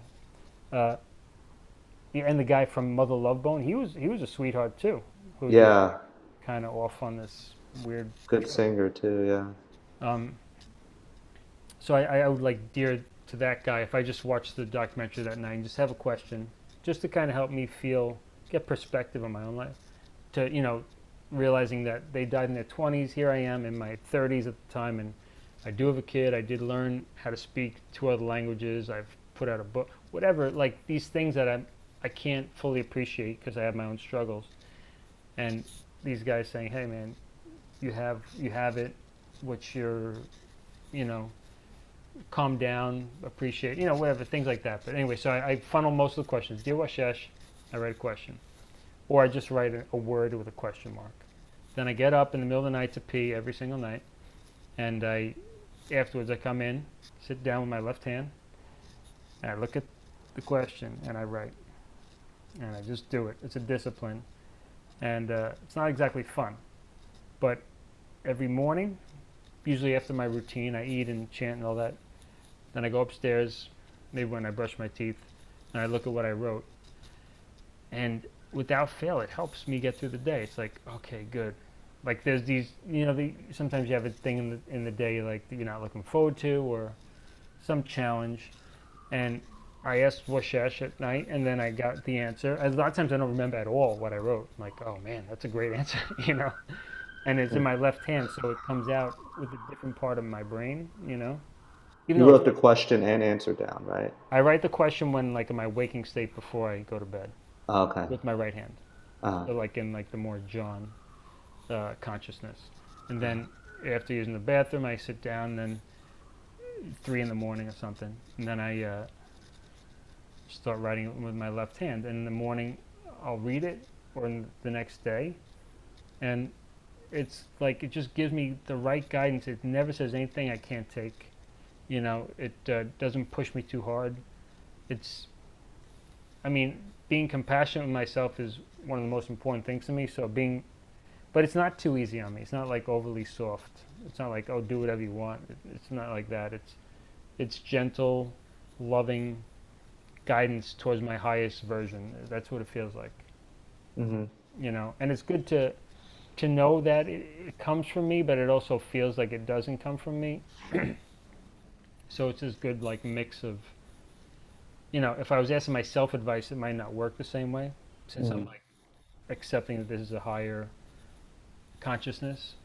It it seems to work well. So I'm planning a book. One of the books I'm writing, it will be called Washesh Speaks or something like that, and it'll be this like spacious kind of affirmation style book with a lot of pages, maybe, but not dense writing, and it'll just be these questions I ask Washesh and the answer, and I'll make it general enough so it's not just to my specific situation. If I say, what do I do about this project, I'll just put in, what do I do about my current project, whatever. I'll find a way to make it relatable.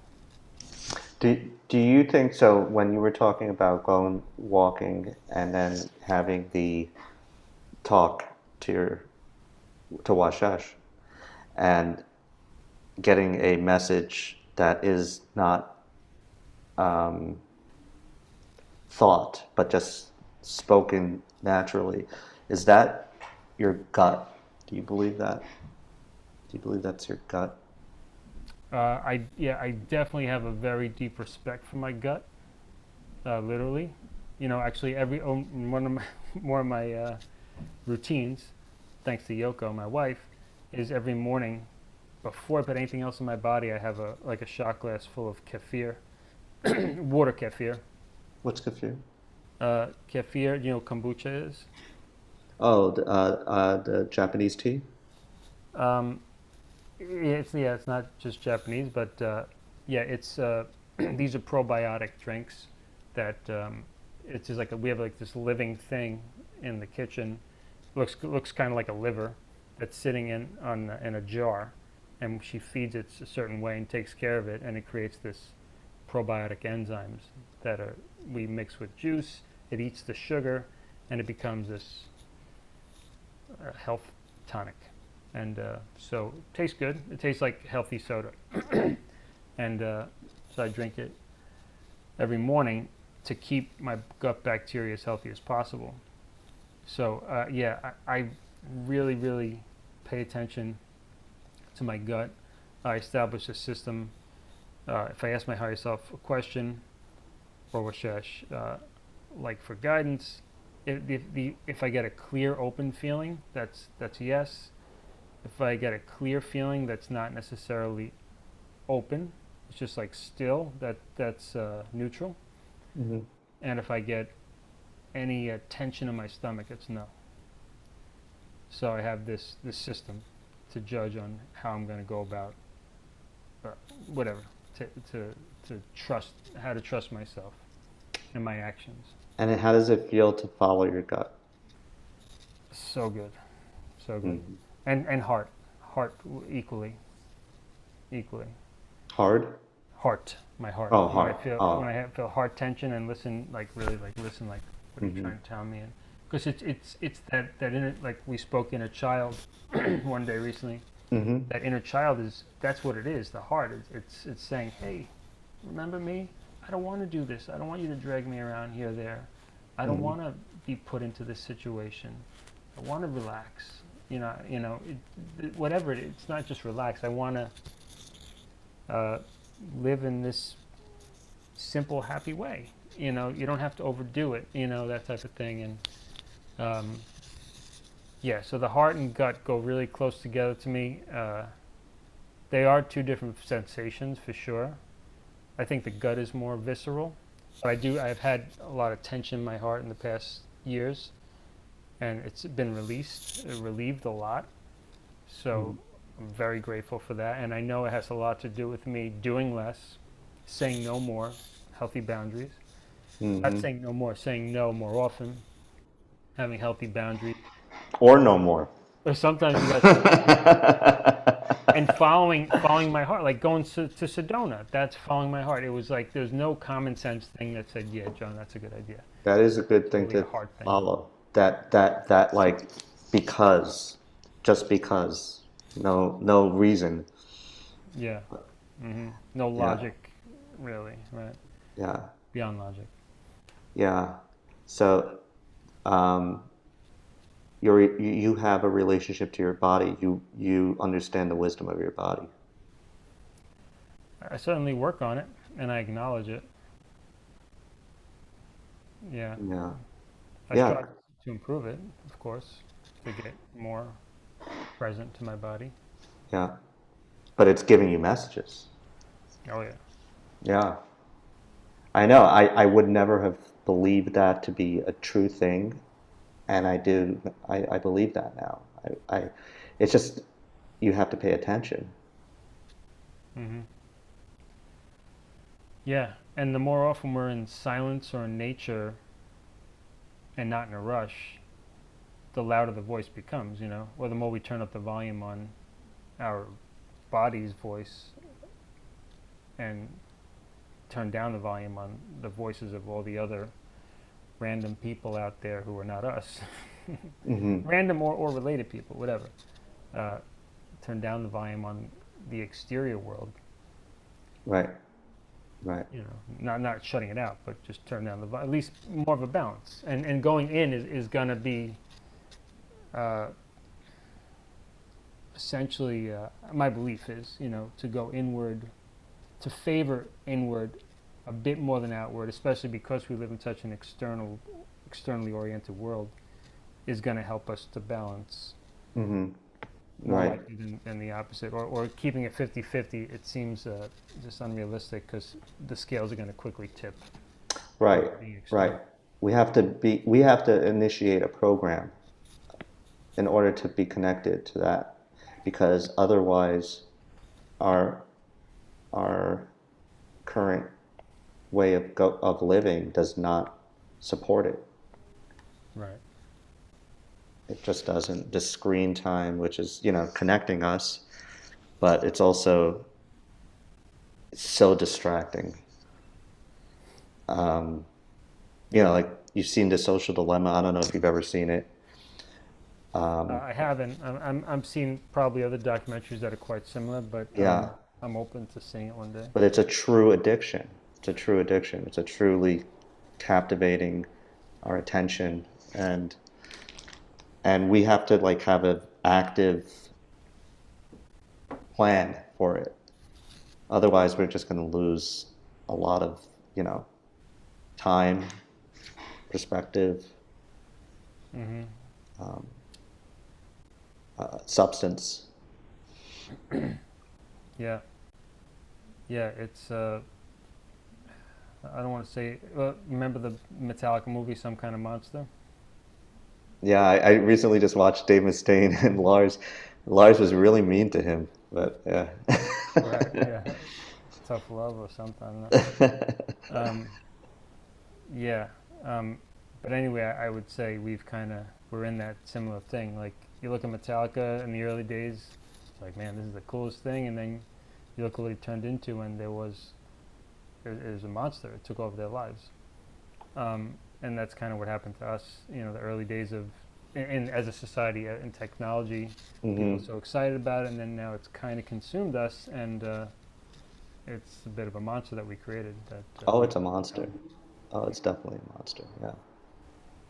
yeah, somehow have to rein it in, Yeah. or like you said, establish a program Yeah. that's self-driven, Hmm. and but also not beyond, in a way, beyond ego.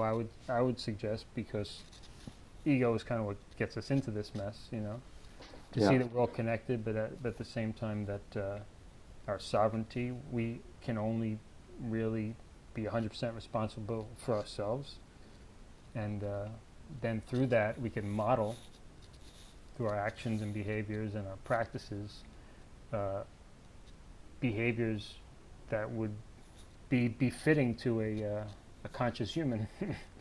And Yeah. so doing, essentially we're creating that vibration, which is I would say is what's the word? Uh, it's attractive.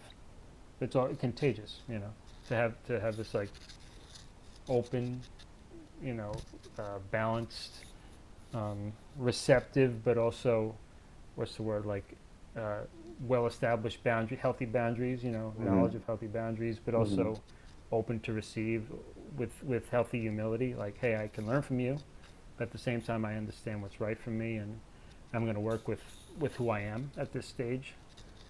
You know, Yeah. hope I can teach and help you being like whoever we interface with on a daily basis. Yeah. Yeah. It's a thing. I recently read from someone like we should have a 15-minute, not should, it would be in our best interest to have 15 minutes of something completely on our own Oh, a yeah. day. At minimum. At minimum, right. Otherwise, we need to relate to the self. We need to know, because, I mean, probably years ago, we didn't have to be so protective of that. We were connected. But now it's harder. So, Mm-hmm. for sure.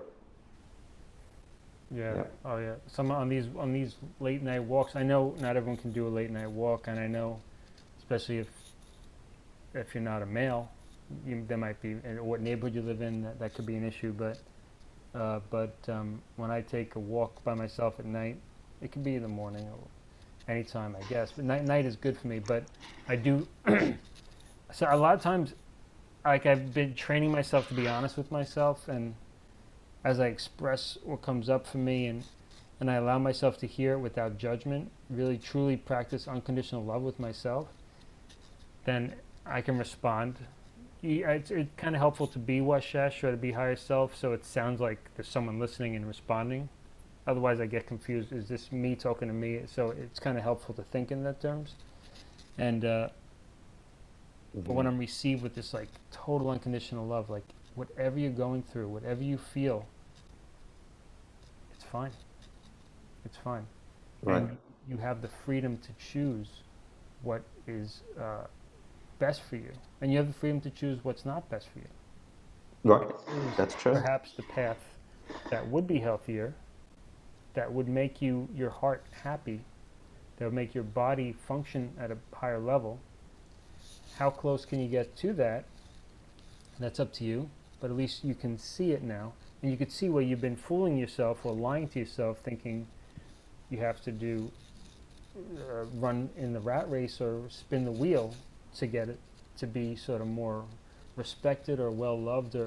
But no one, if I'm me, anyone, if I'm not bringing myself the love and the respect and the appreciation that I seek, it will never be satisfying if anyone gives it to me. That's true. That's true. Because you'll always think, is it because of the person that I'm projecting that I need them to accept? Or is it because they really love me? If they knew me for who I am, would they really love me? So if you're always going to be externally based, it's a feedback loop. And you're presenting for them to love, and the love they give back is not hitting you because it's only hitting your presentation. Your real self is is being protected and disconnected.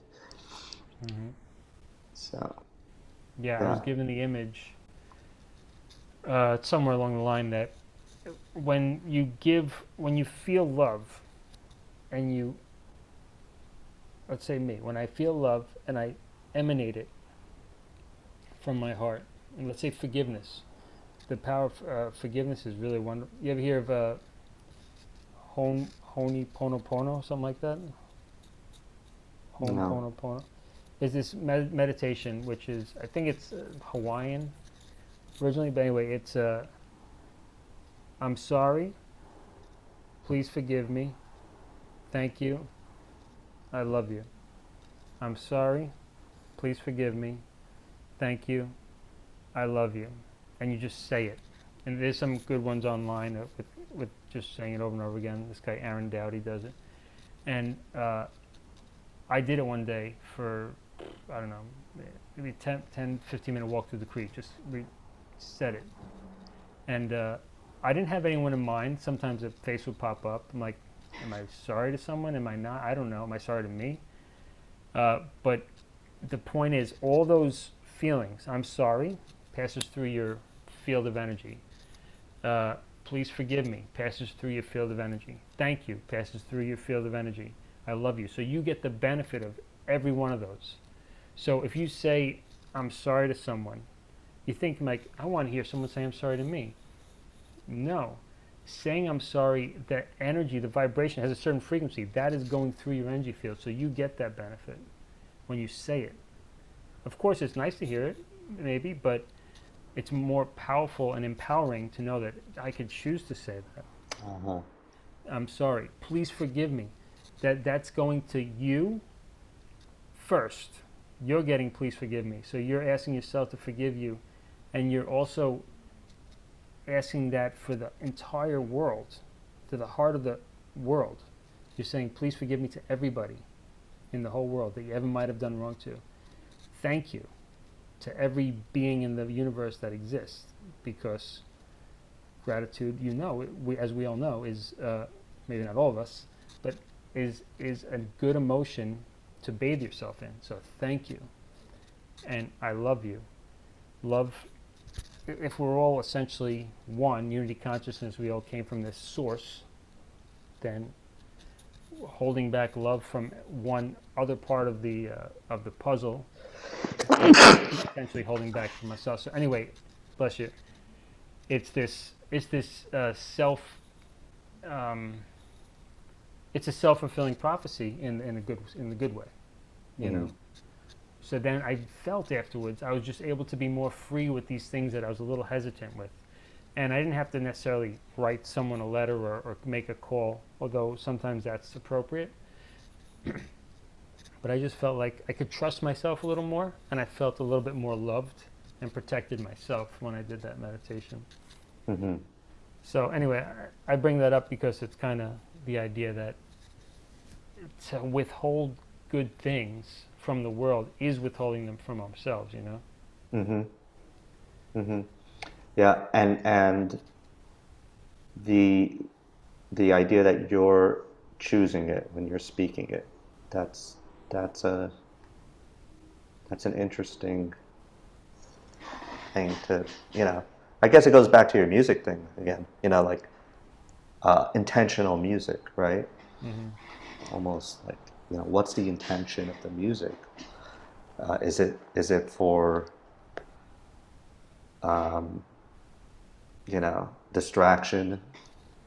Is it for ideals that are not necessarily real or helpful? Mm-hmm. Is it? I mean, sad songs are beautiful too. Maybe that's the I'm sorry part, yeah, Mm-hmm. or I love you part. Mm-hmm. But yeah, that's interesting. It's interesting. But there are a lot of songs that are actually, the energy really is violence, materialism, Mm-hmm. Absolutely. hedonism. I mean, an enormous amount. Motley Crue. Yeah, I scout because I really wanted to like them and to respect them, and I scoured their catalog, and so little shows up with any sort of heart merit. Maybe Home Sweet Home. It's about it. There's like two other songs. A song called Time for Change, which is this really shallow sort of like human rights type of I wish it didn't come out that way, but I tried to sing it a few times. It just felt lame, but the lyrics, if you read them, it's kind of good. Right. Yeah, there's a few. Right. But it's basically hedonistic, and how can I? And knowing the vibe that those guys don't really even like each other.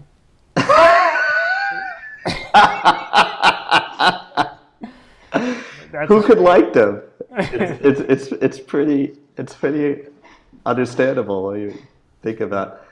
But what would be interesting an interesting link is the music and the people. It is,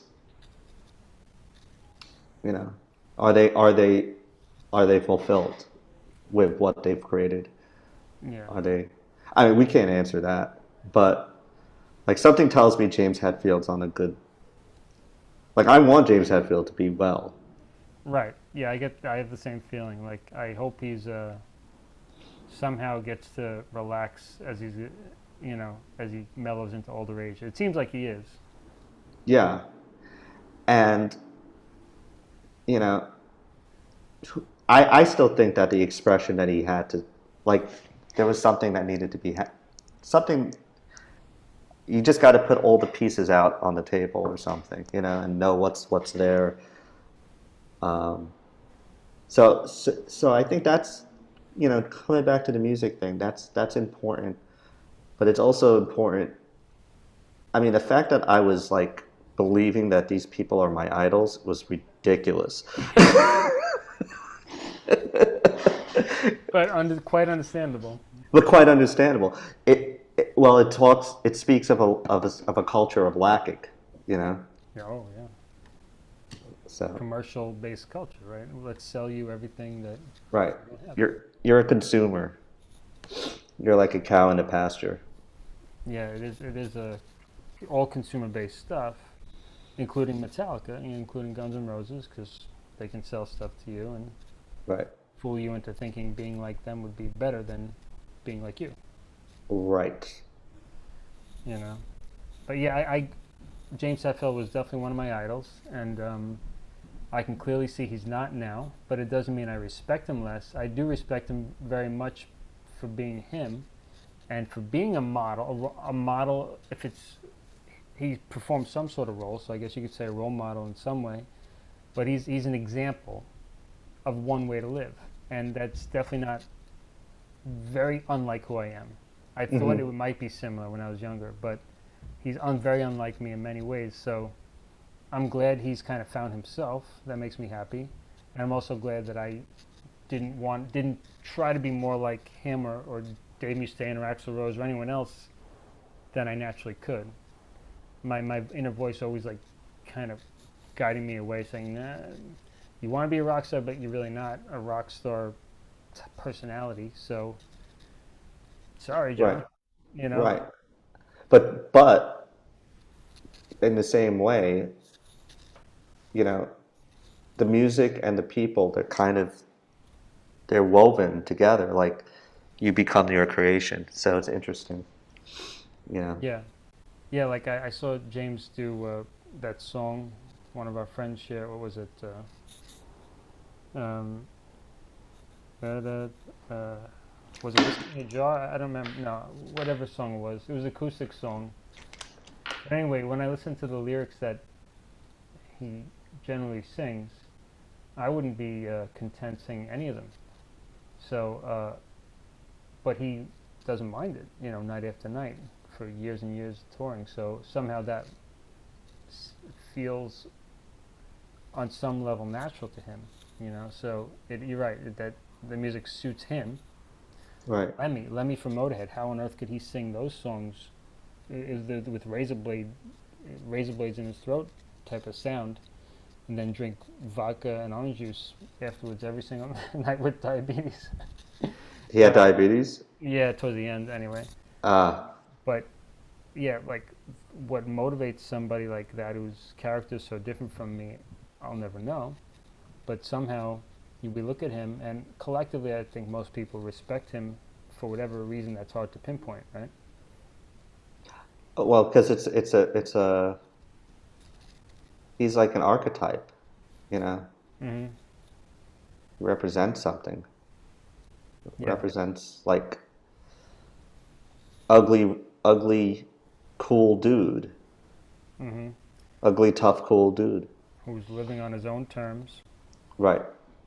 and like it or not, and committed to it for whatever reason nobody could, unless he just had no other option that he could fathom. But he seemed very committed to just live on the road and perform this loud and fast music. Yeah, yeah. You know? But isn't it a gift, the creation, in some way? You know, it's like music's timeless. Music is beyond our mortality. Um, it's like little messages to the you know to the environment. Like as I pass, this is what I leave. It's pretty beautiful. Yeah. Well, then that again comes to the power thing. There's this guy named Infinite Waters. I don't know if you're aware of him, a Hmm.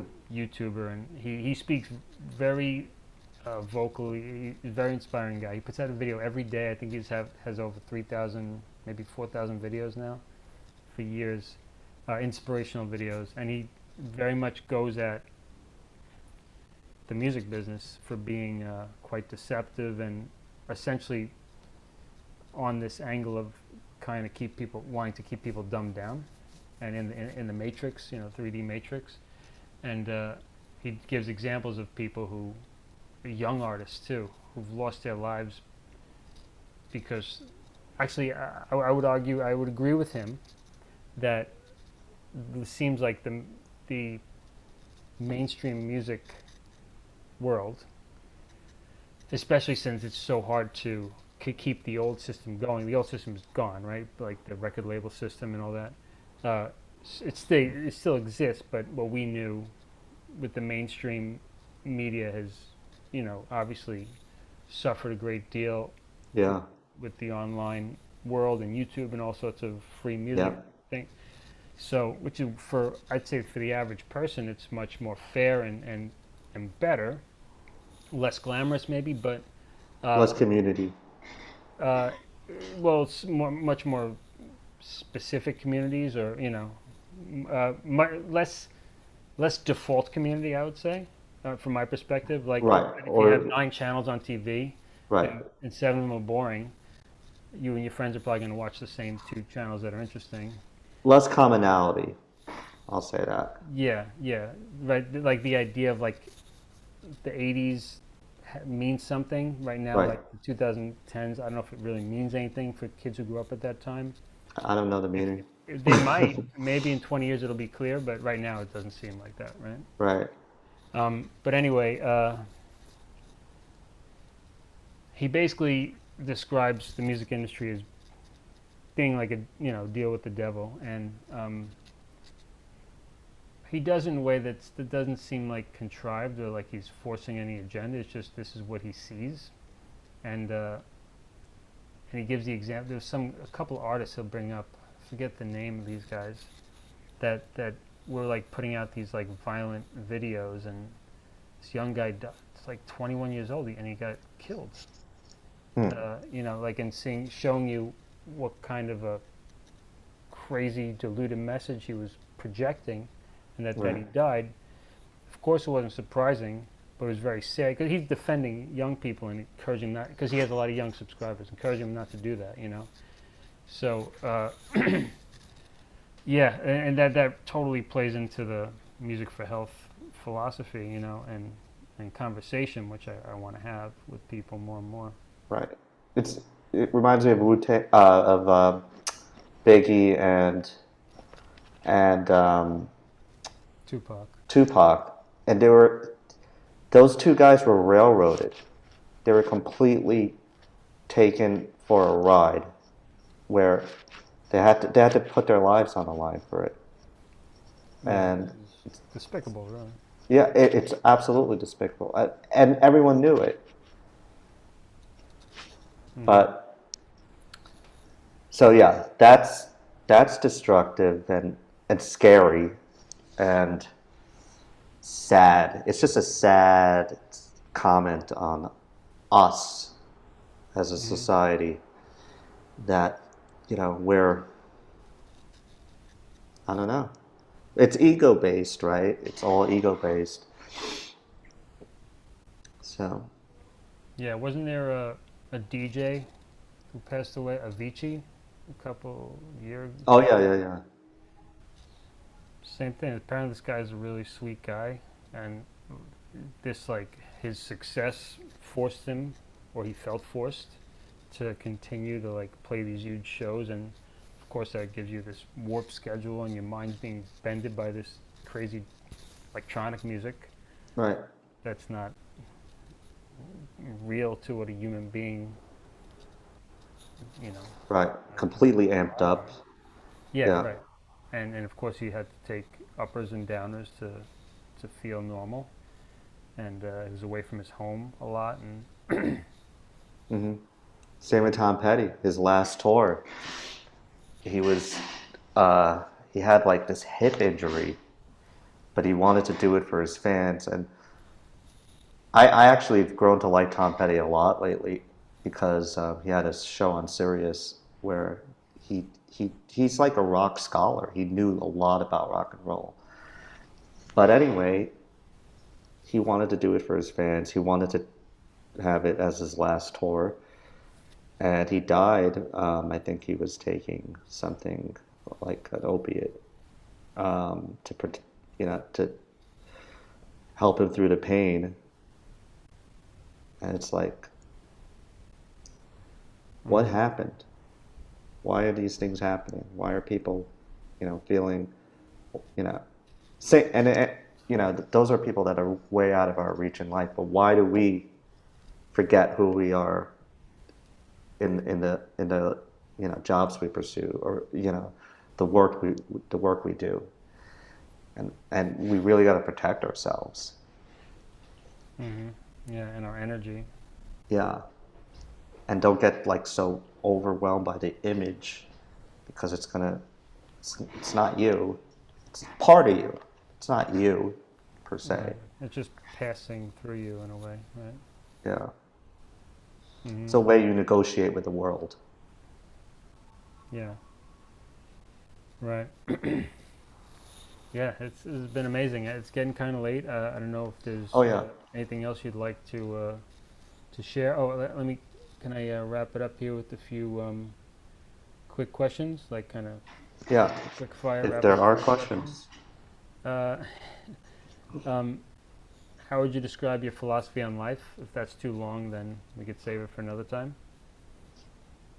Trying to build on spirituality, finding it in my sense. I think everyone has their own sense of it. So, and connection, true connection. Spirituality and true connection, building on it, according to your particular uniqueness, right? Yeah, yeah, and acknowledging and appreciating others, very important. Really important. What aspect of your life philosophy helps you recover from setbacks? If you can kind of get into that briefly. Such good questions. Who asked these?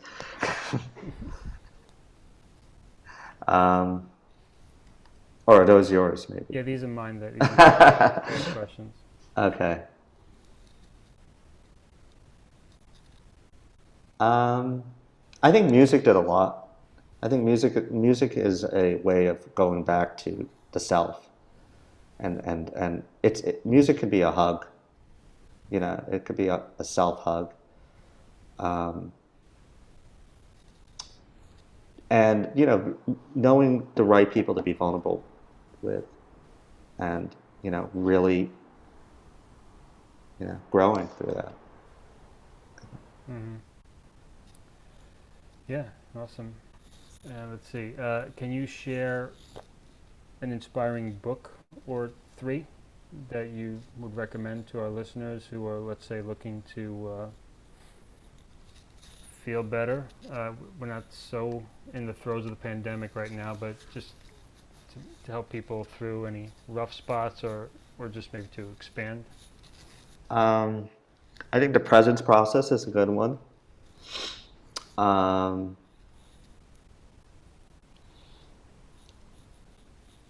think Scattered Minds by Gabor Maté. And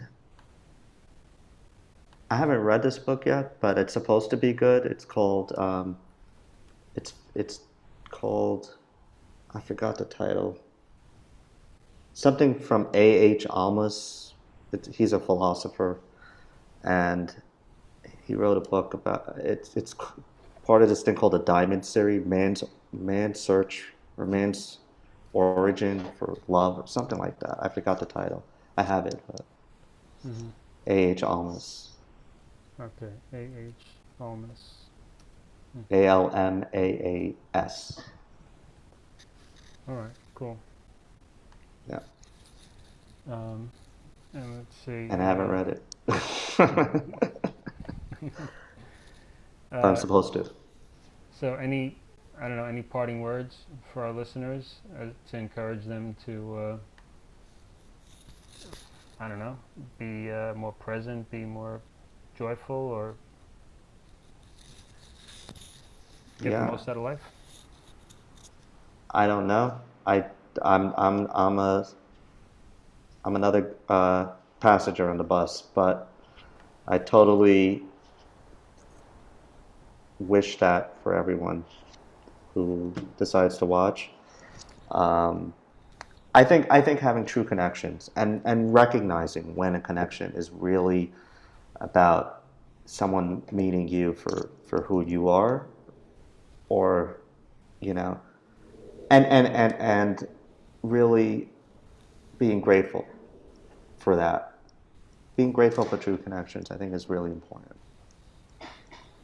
So, Beautiful. Yeah, thank you, Alan. It's been a lot of fun. I definitely would hope to have you back before long. And like I said, maybe we could even do a group, with Zoom. It's possible to do 3 or 4, have a group discussion at some point. Some friends too. for sure. If you'll hang on the line for a minute, once I wrap up, I just have a few things to touch base with you on. So thank you everybody for watching. This has been a lot of fun. Thank you for the comments. We do have 27 comments in there, and Nice. I don't know how many views, but we 27 definitely is were big. joined by some friends, and we, you know, we touched the world today in a way. So thank you for being part of that, everyone out there listening, whether it's live or on the playback. And thank you, Alan.